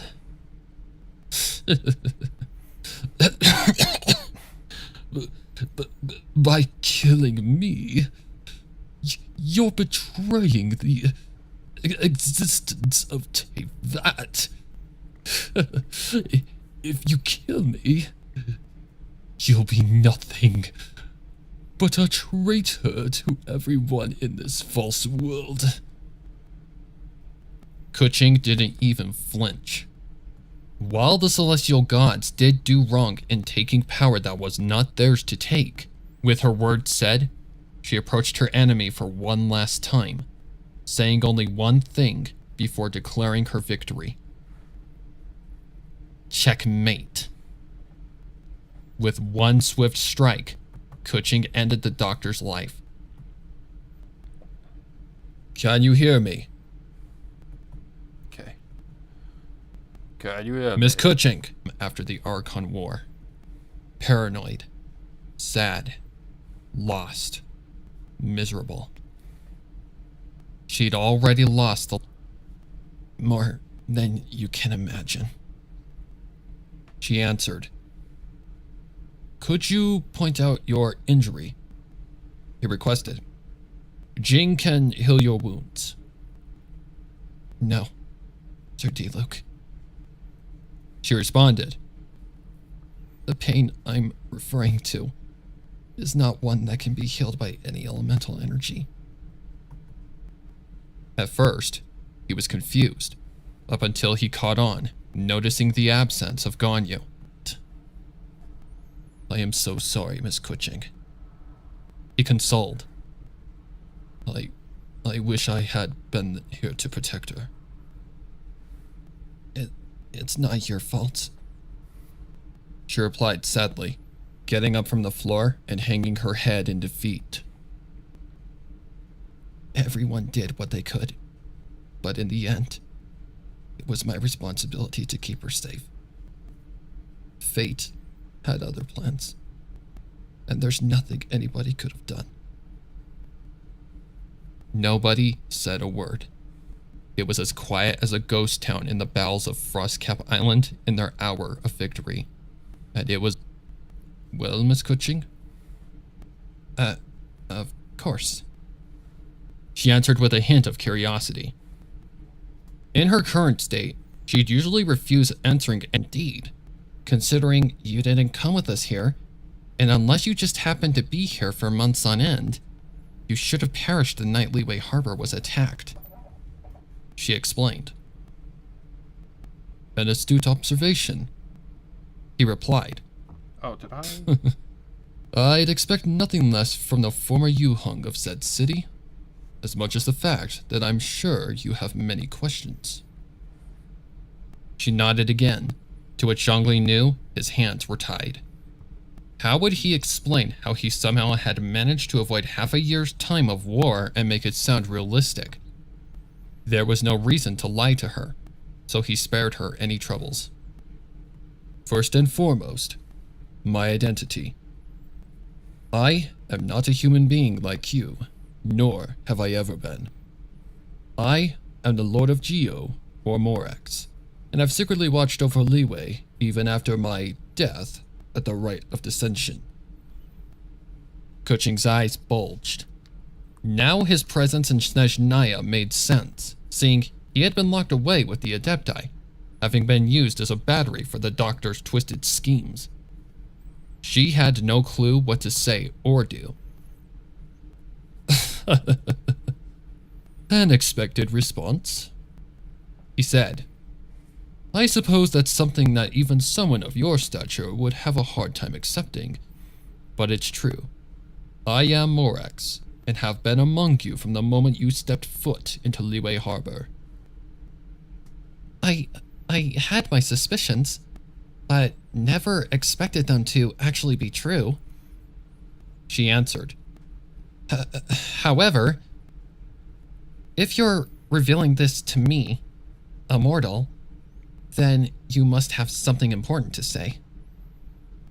Morax nodded. Indeed, Miss Cushing, seeing I can tell you are in much pain from your loss. As one of the Archons who fought in and survived the Archon War, I have faced the same pain you are experiencing. I too lost someone I loved dearly to war, and was too late to save her.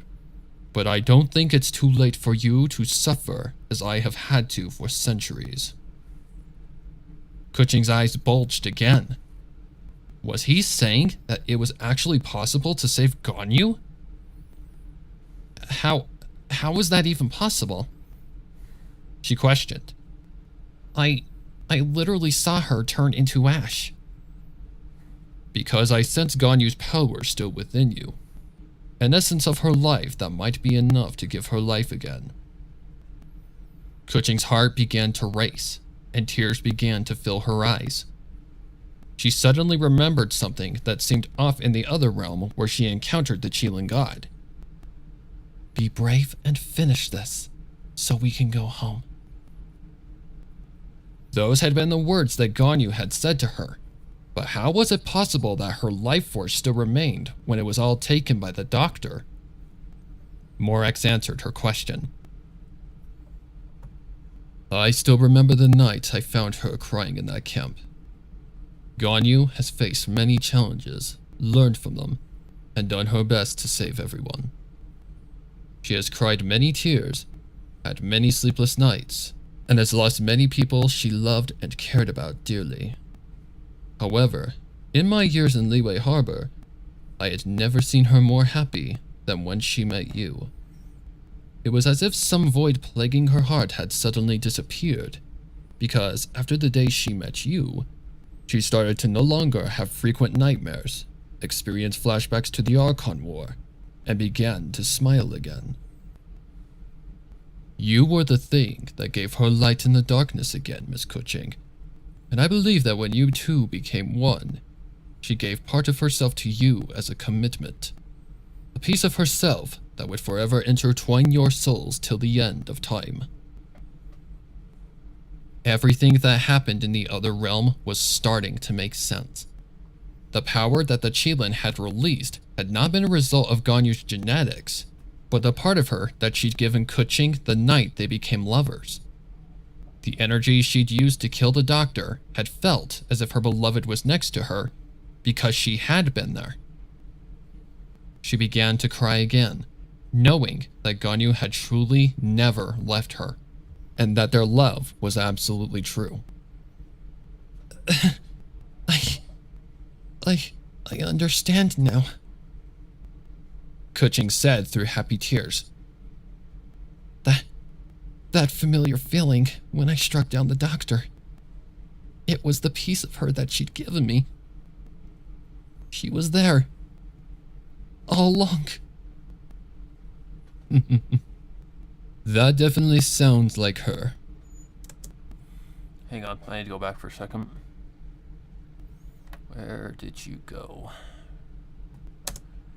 He said, I suppose that's something that even someone of your stature would have a hard time accepting. He answered. However, if you're... Indeed, Miss Cushing, seeing I can tell you are in much pain from your loss. As one of the Archons who fought in and survived the Archon War, I have faced the same pain you are experiencing. I too lost someone I loved dearly to war, and was too late to save her. But I don't think it's too late for you to suffer as I have had to for centuries. Cushing's eyes bulged again. Was he saying that it was actually possible to save Ganyu? How was that even possible? She questioned. I literally saw her turn into ash. Okay, hang on. I think there's a line in here that's problematic. Oh, shit. Oh, whoops. Forgot to take those off. Hopefully I don't tuck too bad. Oh, shit. Okay. I meant to put not suffer. Okay. Oh shit. I need to redo that line. Excuse me.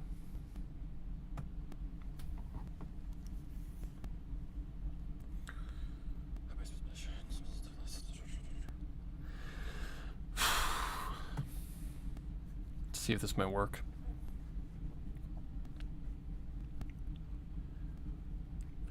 But I don't think it's too late for you to not suffer as I have had to for centuries. Okay. Let's see if this might work. I need to go noise reduction, get noise profile, Control A, Control R.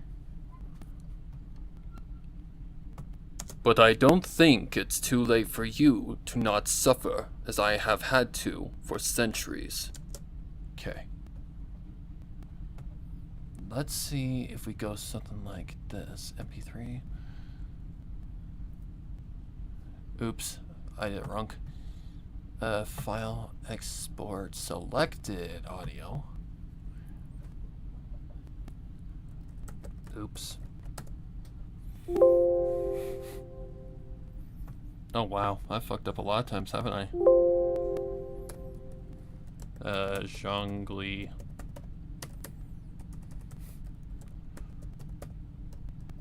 Oops.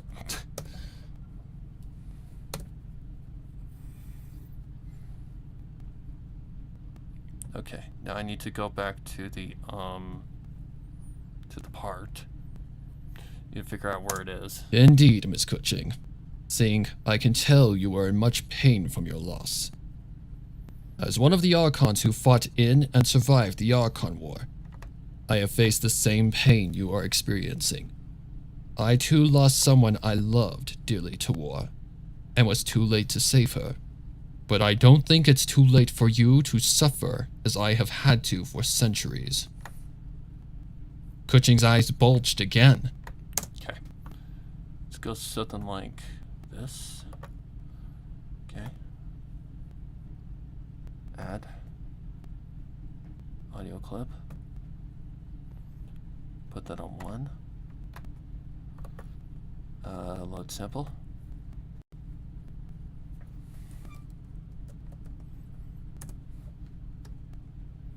Oh, for goodness sakes. Really? Oh my god. You ignorant bastard. Now, can we please just behave? Jesus.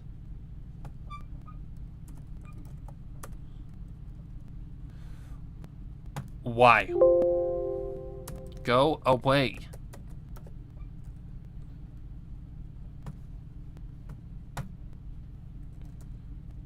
Jesus Christ.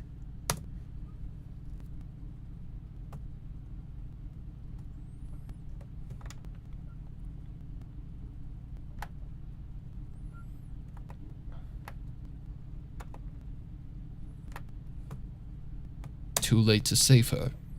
But I don't think it's too late for you to not suffer as I have had to for centuries. Okay, that needs to go down a lot. Can you get the sample?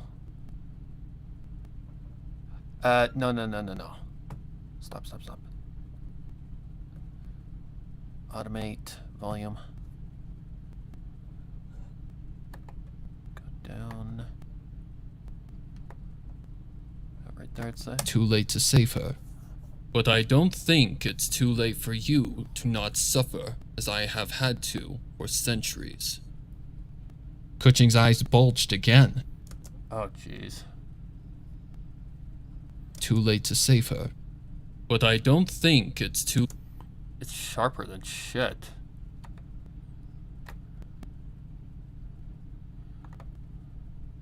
Too late to save her. But I don't think it's too late for you to not suffer as I have had to for centuries. Kuching's eyes bulged again. Was he saying that it was actually possible to save Ganyu? Too late to save her. But I don't think it's too late for you to not suffer as I have had to for centuries. Kuching's eyes bulged again. Was he saying that it was actually possible to save Ganyu? Push that out a little bit. Okay, how do I do this? I'm gonna have to do a thingamajiggy. I'm gonna have to make this unique.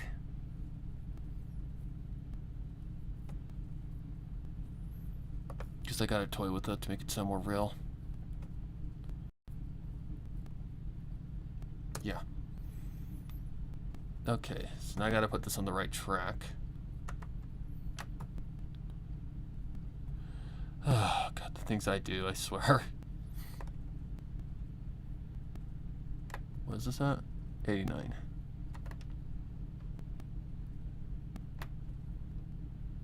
Okay, let's just take that out, delete.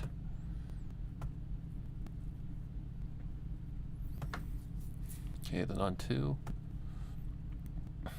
Limiter.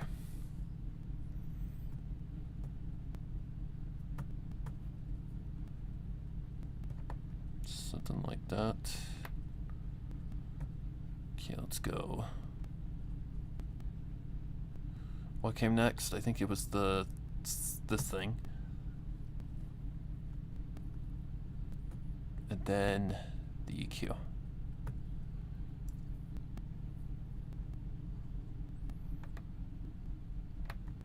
Yeah, that'll bug me if I don't fix it.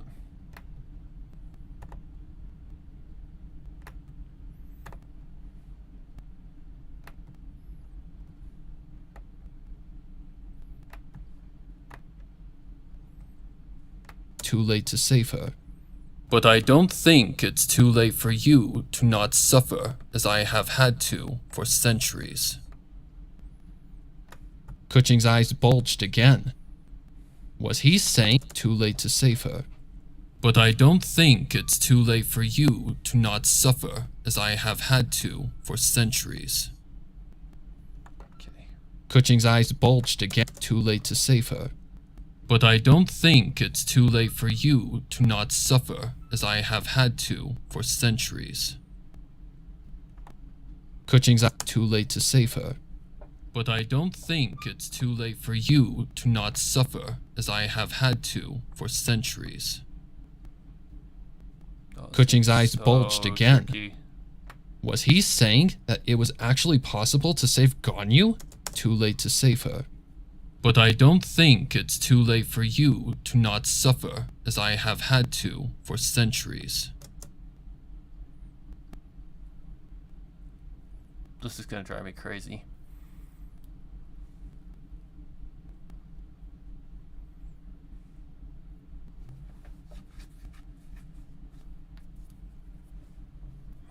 Too late to save her. But I don't think it's too late for you to not suffer as I have had to for centuries. Kuching's eyes bulged again. Was he saying that too late to save her? But I don't think it's too late for you to not suffer as I have had to for centuries. Kuching's eyes bulged again. Was he too late to save her? But I don't think it's too late for you to not suffer as I have had to for centuries. Kuching's eyes too late to save her. But I don't think it's too late for you to not suffer as I have had to for centuries. Kuching's eyes bulged again. Too late to save her. But I don't think it's too late for you to not suffer as I have had to for centuries. Kuching's eyes bulged again. Was he saying that it was actually possible to save Ganyu? Too late to save her. But I don't think it's too late for you to not suffer as I have had to for centuries. Kuching's eyes bulged again. Was he saying that it was too late to save her? But I don't think it's too late for you to not suffer as I have had to for centuries. Kuching's eyes bulged again. Was he saying that it was actually too late to save her? But I don't think it's too late for you to not suffer as I have had to for centuries. Too late to save her. But I don't think it's too late for you to not suffer as I have had to for centuries. Kuching's eyes bulged again. Was he saying that it was actually possible to save Ganyu? How was that even possible? She questioned. I literally saw her turn into ash. Because I sense Ganyu's power still within you. An essence of her life that might be enough to give her life again. Kuching's heart began to race, and tears began to fill her eyes. She suddenly too late to save her. But I don't think it's too late for you to not suffer as I have had to for centuries. Oh, I see.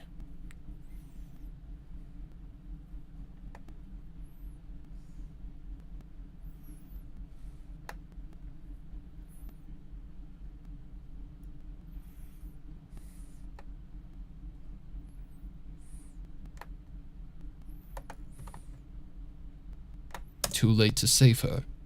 But I don't think it's too late for you to not suffer as I have had to for centuries.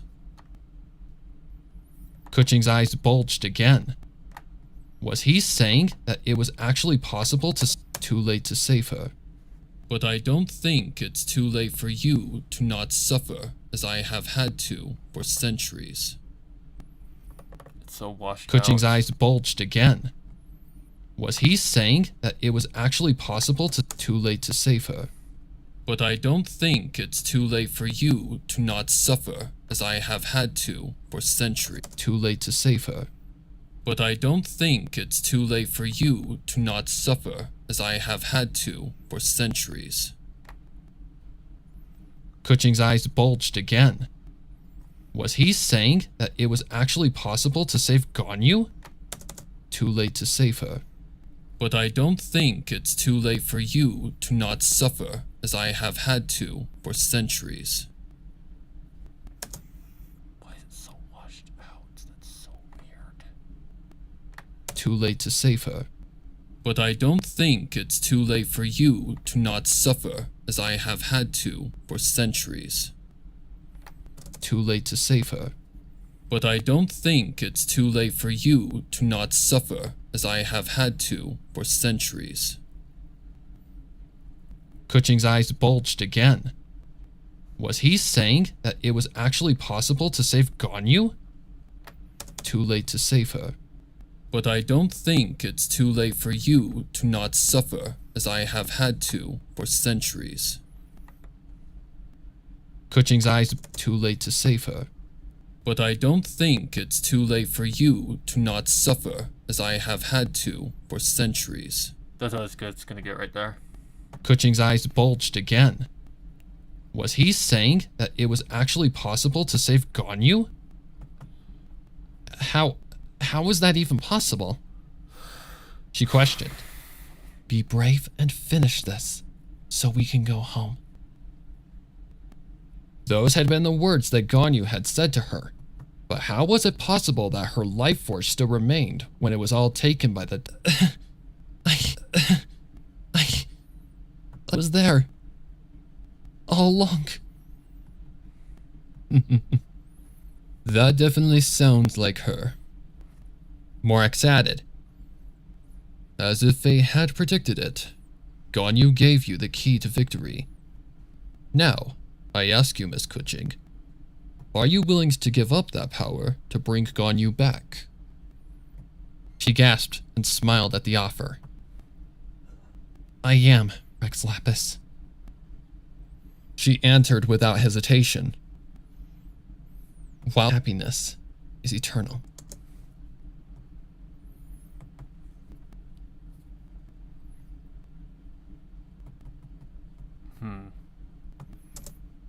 Huh? I'm here, Kuching, she assured through tears. I'll never leave you again. It was like a fairy tale to both of them. What is that? Are you okay? Are the other Adepti okay? He nodded in assurance. It wasn't easy, but I've managed to recuperate after a couple days of rest. Kuching jumped. You mean I'm finally free to live a life without the pain of living eternally after Kuching's passing? Morax nodded. Ganyu burst into tears of happiness, embracing Kuching yet again in a tight hug. It felt as if all she had had to face to get to this point had all been worth this reward. She could live a happy life. You mean I'm finally free to live a life without the pain of living eternally after Kuching's passing? You mean I'm finally free to live a life without the pain of living eternally after Kuching's passing?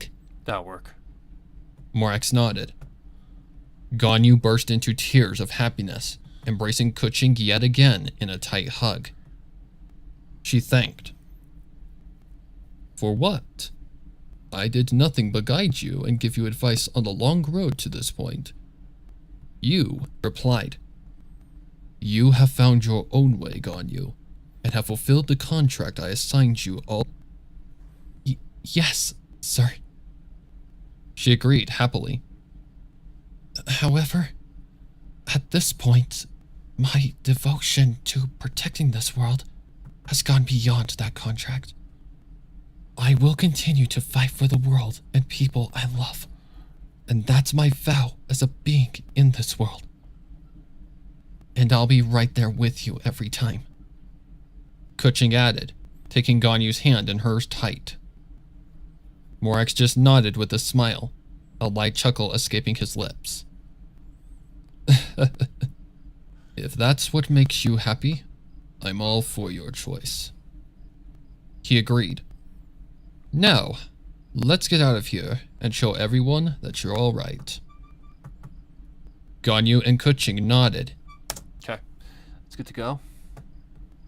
Export MP3.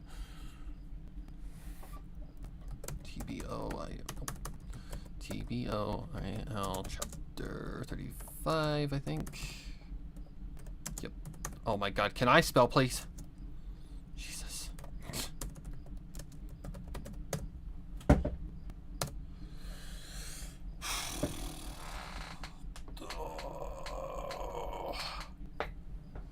Oh, shit.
Okay. Okay.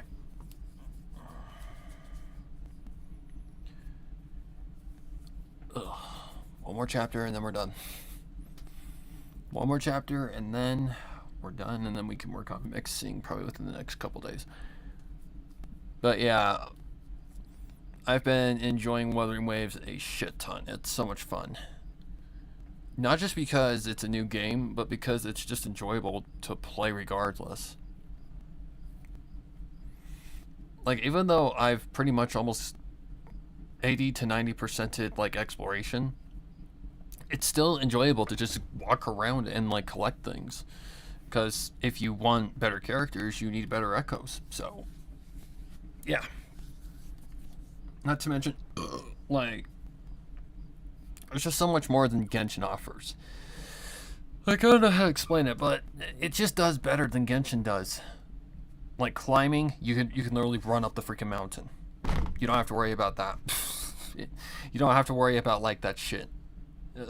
Crap and climbing in Genshin. Not only that, you can run endlessly without stamina being an issue. And I love that aspect because that just makes exploration so much better. Like, I remember in Leeway, when I first played the Archon quest and I had to get to the top of those damn fucking mountains. Jesus Christ, that was horrible. In Wuthering Waves, I can literally just run endlessly and walk and just run up the mountains without having to worry about, as long as I pay attention to my stamina meter going up the mountains anyway. I don't have to worry about like slowly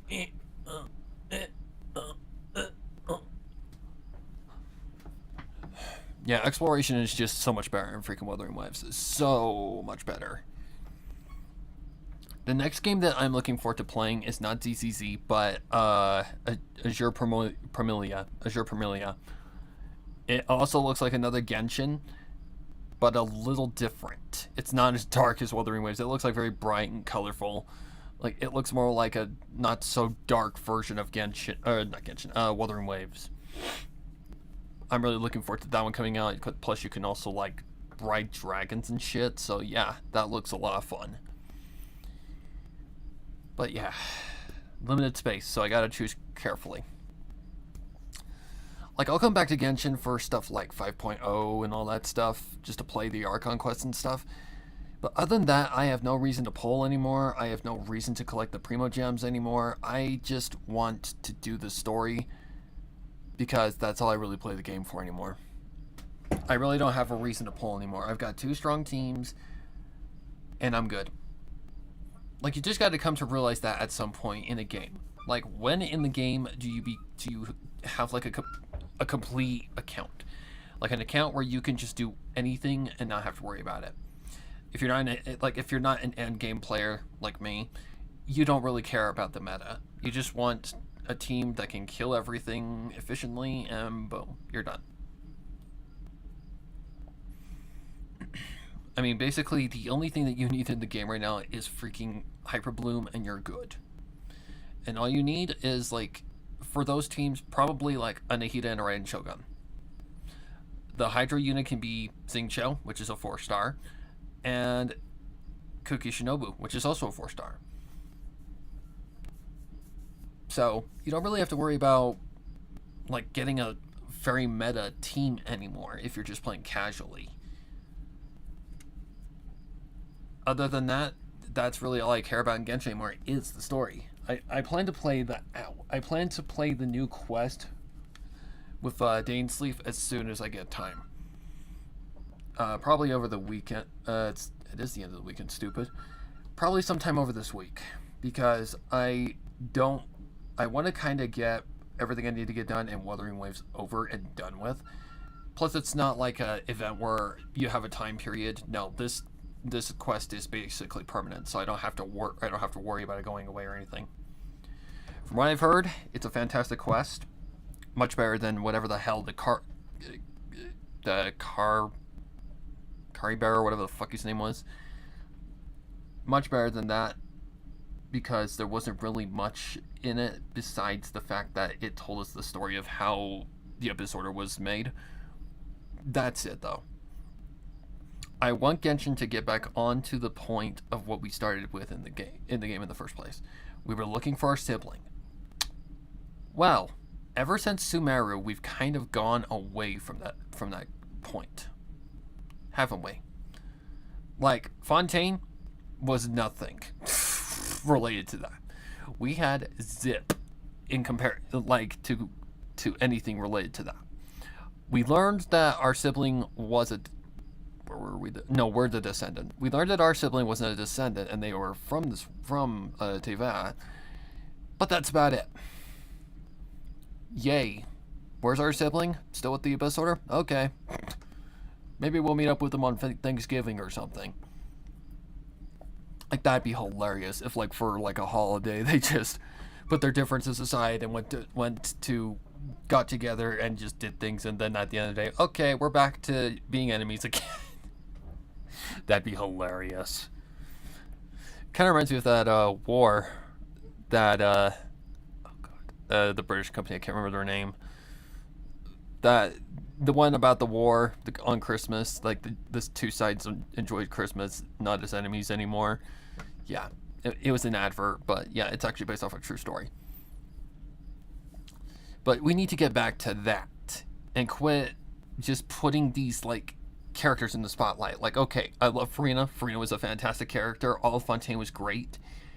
But we need to get back to the main story game. Developers. We need to know what's happening with our brother or sister, depending on who you chose. Seriously. Like, that should be like one of the top priorities because it's part of the main story. That, and they could nuke Paimon, and I would not give a shit. Because that voice. Ugh. Not only that, she also just reflects everything that we just heard back like we don't understand it. Like, someone could tell us that the sky was blue and freaking Paimon next minute. See that up in the sky, traveler? It's blue. You want to know why it's blue? Because it reflects the ocean. No shit, dumbass. I just heard that. Fucking hell. Like, they could nuke Paimon and I would not give a fucking shit. I would not care. Like, everybody wants Paimon gone. Everybody. Barely anybody cares about Paimon. Like, I truly still do think she's a demigod that was summoned, that somehow was summoned and got scrammed into the ocean, and that's when we fished her out. I do think she's a demigod of some kind of power. And I think it's the power of time. Because what can she control in the main menu? Time. Hello? She also bears one of the symbols of Solomon, which is like a very prominent symbol in the entire game. Like, there's a lot of marks of Solomon, aka like demons, because they're all based off of demons. Paimon is, I think, like a lord of the underworld. And of course we have Beelzebub, we have Morax, Barbados. Okay, how's it go? Barbados, Morax, Beelzebub, Boer, and Fossolar. Murata we don't know yet. We don't know yet with Murata. But they're all based off of demons. Why is that? Is that just a cool thing that the devs came up with? Or is it something to do with the plot? I think it's something to do with the plot. Like, I truly don't know if we're the good guy or not. We know that the Celestials are not good people because they just basically destroy civilizations because they say no. Fuckers.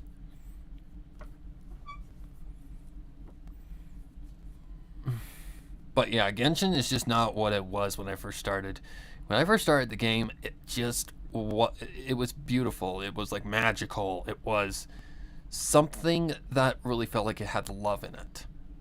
But ever since Sumeru, it just does not feel like they care anymore. And the part that really made me realize that is the anniversary this year. when they gave you 3 pulls. Like, what the fuck, Genshin? 3 pulls? We've been supporting your game for 3 fucking years. Seriously. Give us something that actually fucking matters. Like what freaking Honkai Star Rail did. Because they won an award, they gave us a free fucking 5-star that's actually really good. I use them on one of my main teams. Like, seriously. Give us a 5-star selector or something. You know, something that shows that you actually give a flying fuck. It would cost them zip. It would cost them zip. It wouldn't matter. Look at what Wuthering Waves has given us so far. They've given us a free 5-star selector. They've given us, I think, what was it, 20 polls, a 10 poll for the optimization issues. So that's 30. And ever since, I think we've gotten at least 2 more. Something like that. I don't know. We've gotten up to 50 polls as compensation. Where's your excuse, Genshin? Where's your excuse? Oh yeah, that's right. You don't have one. You're just stingy fucks that don't want to lift a finger for your fucking audience.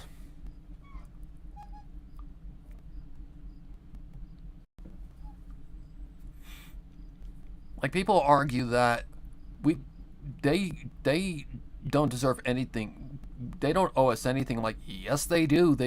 We've supported their ass and kept their game running for 3 goddamn years. 3 polls for 3 years? That's bullshit. That's when I finally started to see the light. That the Genshin that I knew is not the Genshin the Genshin that I knew is not the Genshin of today. Today's Genshin is fucking horrible. For casuals, yeah, sure, it's a fun game. But for people who actually care and actually like to pull the characters and like to make progress in the game, that ain't gonna cut it. That's not gonna cut it. So yeah. I pray to God Wuthering Waves is the answer. And if Whaleverse don't answer, well, then they're just shooting themselves in the goddamn foot now, aren't they? Okay, chapter 35 clean. Okay, I think I can... Ooh, do I want to delete these? I don't really know if I want to delete these. I mean, I guess we can. That's not really going to hurt anything. I have them on my PCs, so it's not like it's going to go away by any means. But that's my point. With like this whole debate between Wuthering Waves and Genshin. Genshin has not been a good game ever since Sumeru. Ever since Sumeru, it's been dog shit. And I'm sorry if that pisses anybody off, but I don't give a flying fuck. My opinion, Matt. My opinion. And if you don't like it, fuck yourself. I don't give a shit. But it's true. And the people saying, oh, it'll get better next patch. That was my thoughts too. But look at where we are. We are at 4.7. And still, the same shit is happening. Like, the mini games are fine and all that shit. But, Jesus Christ. Genshin needs to be severely, severely fixed. Like, if they're going to keep their players coming back, then they need to fix a lot of things. The reward system, number 1.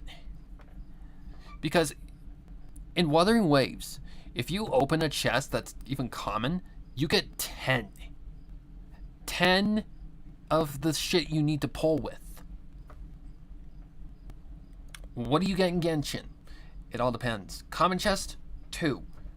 Hang on, I gotta think. Common chests are, I think, 2. How's the order go? Common, look, no, not luxurious. Exquisite, I think? It's all fucking synonyms. Exquisites give you 5. Luxurious... No, it's a precious chest. Precious chests give you, I think, 10 as well.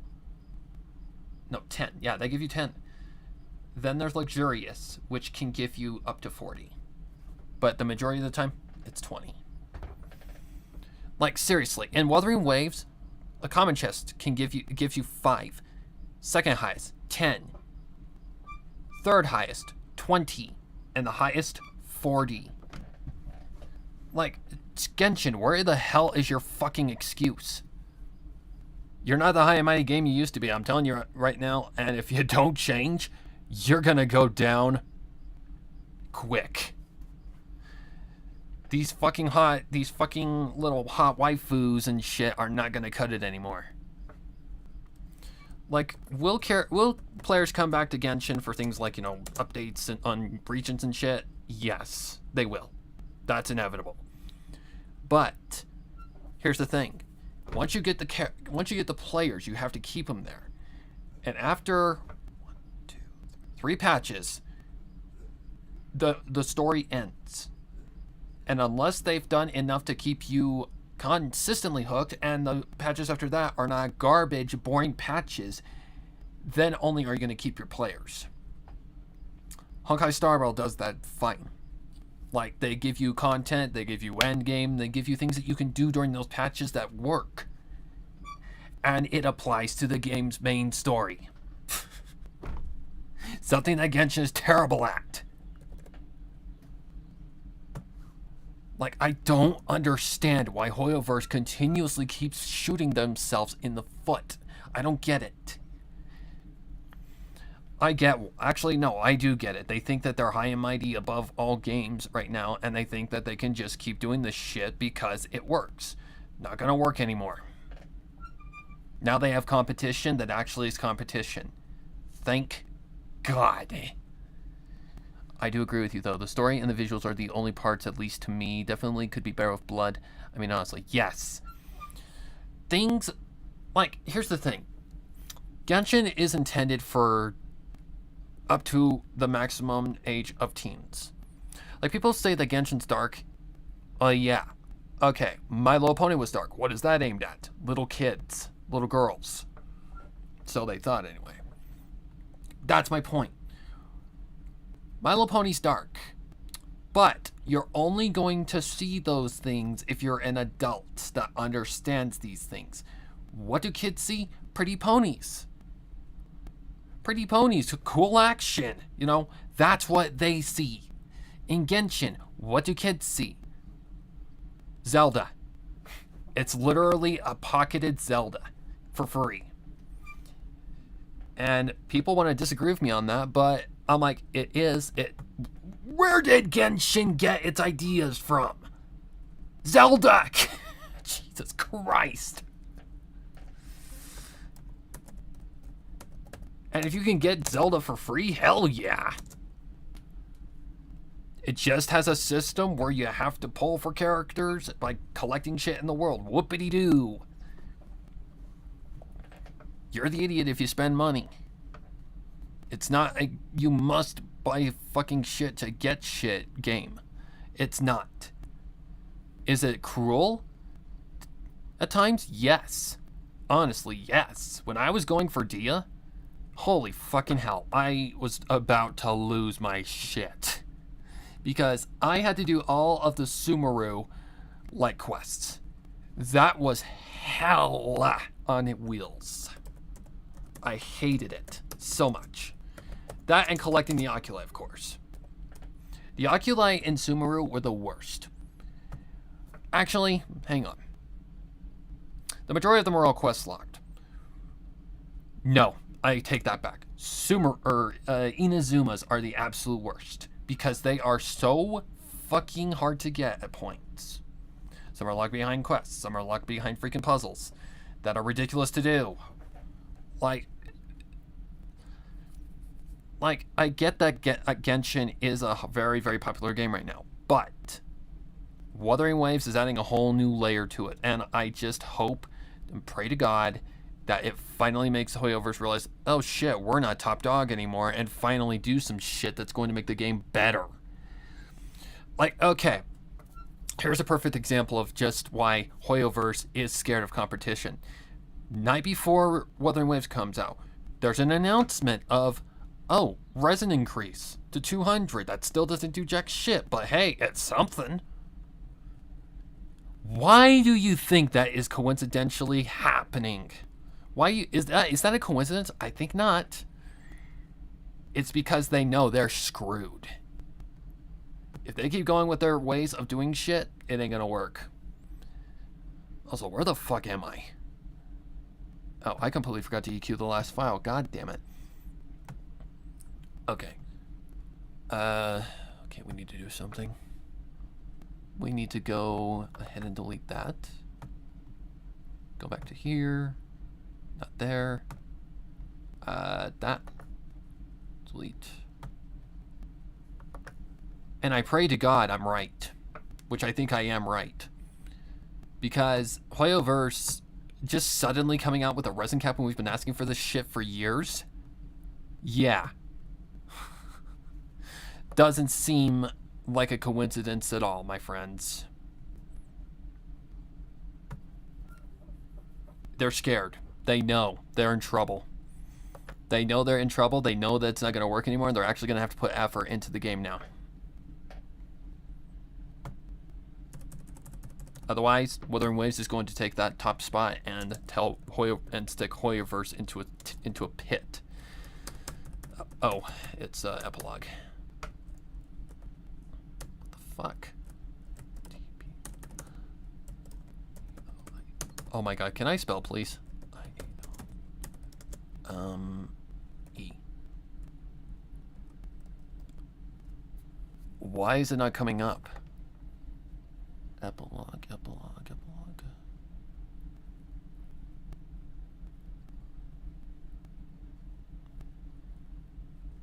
Like, it's pretty bad when you ask for something for years, and all of a sudden, here it is, right before another game comes out.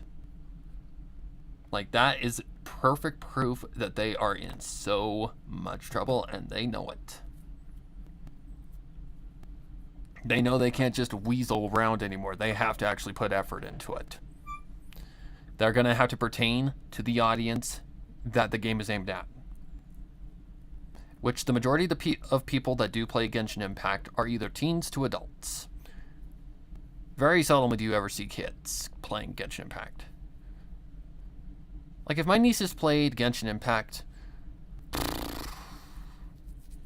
it's the gacha. It's the gacha thing that just would worry me. Because I know how predatory it is. Because you do need characters in order to play the game. So, that's a tough one right there. It's a fun game, but do I think it's for kids? No. Can it be aimed at kids? Yes.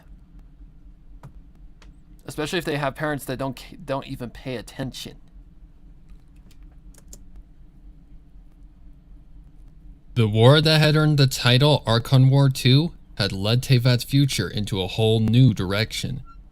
While it had started with tragedy and loss, in the end, it had brought the entire world closer together. The entire world came together to defeat a single enemy that had underestimated the power of teamwork, friendship, and the fact that she was starting to show signs of getting older. From her thoughts. Or die until their hearts stopped beating. Staring at the sunset again? The voice of Kuchin questioned, pulling Ganyu from her thoughts. Ganyu chuckled and turned to meet her beloved's gaze. Just enjoying the sights. She replied, Care to join me? Kuchin answered her by walking up and giving her a soft kiss, to which Ganyu accepted. It only lasted for a few seconds, but it was an eternity to them. Thankful that they still had this beautiful world to share together. Of course. I think this is going to be fine.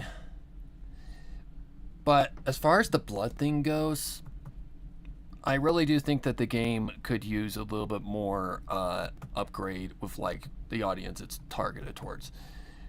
Did Fontaine kind of push that envelope a little bit? Yes. Because the majority of it was all murder cases. which I find actually ballsy for Genshin to do, like actually trying for once. It's been a while since we've had a night like that. So, if you're up to it. Good, Cheng. I'm only over 3,000 years old. Not 10,000. My body isn't that tired yet. It won't be for a long time. That's nice to know. Okay, I'll be in soon. Ganyu assured, following with Kuching turning and returning to the inside of the... Okay. Okay. Whoa, why am I so far out? But yeah, I just think people need to shut up and accept that Wuthering Waves is going to be a competitor. It already is a competitor. It's already showing promise to its players and the entire, like, gacha player base, I guess you could say.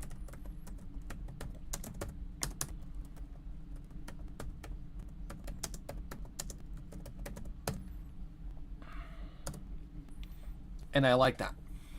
I like that the company is actually trying to make their game good. Like the last Genshin killer that I can think of was Tower of Fantasy. Well, we all saw what happened to that one, but then you have the argument that it was never going to be a Genshin killer because it's an MMORPG. Genshin is open world. There's a difference. If you're going to make a competitor to an open world RPG, you need to make another open world RPG. I mean, did Wuthering Waves like copy paste a few things from Genshin? Yes, but I've played many other gacha games that have done the same exact things. So it's not like it's anything new. Every game has taken something from Genshin and applied it to theirs because they know they're successful. But now they're starting to. But Kuro noticed that basically they're struggling now. That they are struggling to keep their players playing. So yeah, there's a problem now, and I love it. I love seeing it. Like, I can see Hoyoverse. I don't know. Is Hoyoverse really that goddamn stupid? Not only that, I saw the Natlin teaser. And I don't know if I'm going to like it. I really don't know if I'm going to like Natlin. Because all we saw was, like, Pokemon. Like, we were basically dragons swimming in lava and all that lovely stuff. I'm like, I'd rather see, like, footage of us playing. So that we know what to expect from Natlin.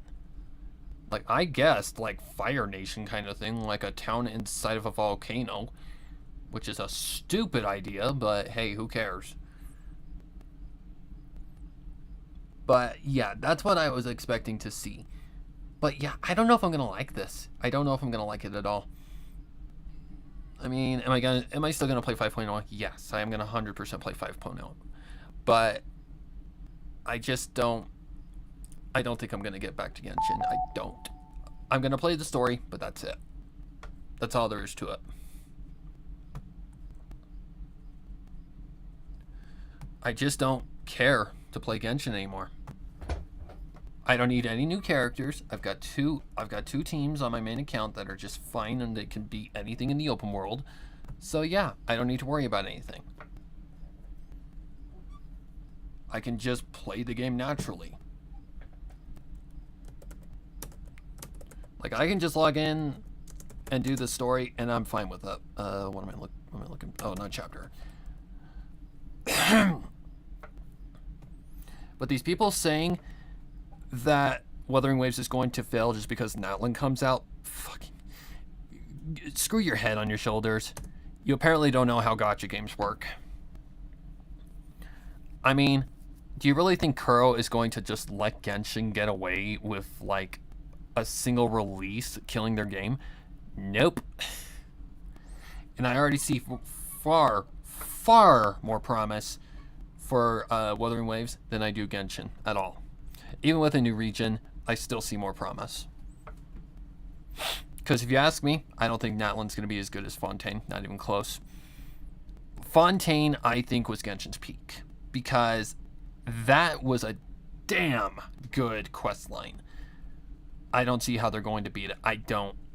How are they going to beat this? Unless it's like Honkai Impact writers on this, there's no way. There's no fucking way. Same thing in Honkai Star Rail. How the fuck are they going to beat Penacony? And someone pointed it out perfectly. In Honkai Impact 3rd, there was a thing in it called Project Stigma, which is basically... How do I explain this without sounding confusing? In Honkai Impact 3rd, there was a main villain, kind of a Thanos kind of villain, named Kevin. His way of basically, I don't know, purifying the world was to kill everyone. Like, make a whole entire restart to humanity.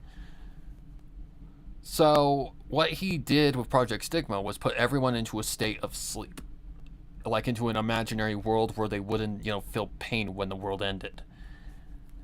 So, Penacony is kind of the same exact thing if you think about it, but done better. Not as confusing. Like, basically, that's exactly what Sunday did. He basically put everyone into a state of sleep in the dream realm while he was basically going to make them into his... Like, he was basically going to put them into an imaginary world where they'd live for the rest of their lives in, like, a fantasy. It's very similar to Project Stigma, and considering there is Honkai Impact 3rd, references all over the place in Honkai Star Rail, it's no coincidence. It's like the scene where Acheron grabs Stella or Chaos's hand when they're falling from the sky. That's a dead callback to Honkai Impact 3rd when Raiden Mei grabs Kiana from falling out of the sky. Like, there are Honkai Impact 3rd references everywhere. And I'm kind of glad I played the game now, because at least the main story, because I can see so much more, like, love that's put into the game. Like, I don't think Honkai Star Rail is going anywhere anytime soon. That is going to be a game that is going to be hard to fucking beat, because the storytelling is fantastic. Not only that, the way it's balanced, the rewards, the story, the dev team, everything about it is freaking peak. Like, I don't know how the fuck another game's going to beat it, but it will. It's like the saying goes, everyone eventually meets their match. Wuthering Waves is Genshin's. I don't know what Honkai Star Rail is going to be, but it's going to have to be a turn-based RPG that's story-driven. And watch it be another fucking Hoyoverse game. Watch. Do I think ZZZ is going to contend? No, I don't. I don't find ZZZ very heavily story-driven. I think it's going to be more like Wuthering Waves, where the combat is more of its, like, selling point, rather than, like, the banners and shit. Like, honestly, ZZZ looks a lot like Punishing Grey Raven mixed with, like, Wuthering Waves. Where in Punishing Grey Raven, you had to push these little node things at the bottom of the screen. Basically, it's very flashy. It's very, like, how do you put, like, not simplified, but you only have to push, like, a couple buttons to do flashy shit that you would think you'd have to push a million buttons. It's, like, very, like, simplified is not the right word for that. But basically, you push this button to do this, you push another button to do this, and you do a shit ton of damage, and you do a lot of flashy shit. That's how Wuthering Waves' combat is. ZZZ, I think, is going to be exactly the same. So, you could argue that basically ZZZ stole from freaking Wuthering Waves, but I don't know that for sure, so I can't say that. I think ZZZ took more inspiration from Honkai Impact 3rd's combat, because Honkai Impact 3rd's combat is exactly the same. It's very, very, how do I put it? It's very, very like, you do this thing, then switch to this person, then you do this thing, you switch back to this person, and then boom, boom, boom, boom, you do a lot of stuff. Like, it's just very like, 1, 2, 3, 4. Like, you just do like a certain order of things, and boom, everything's dead.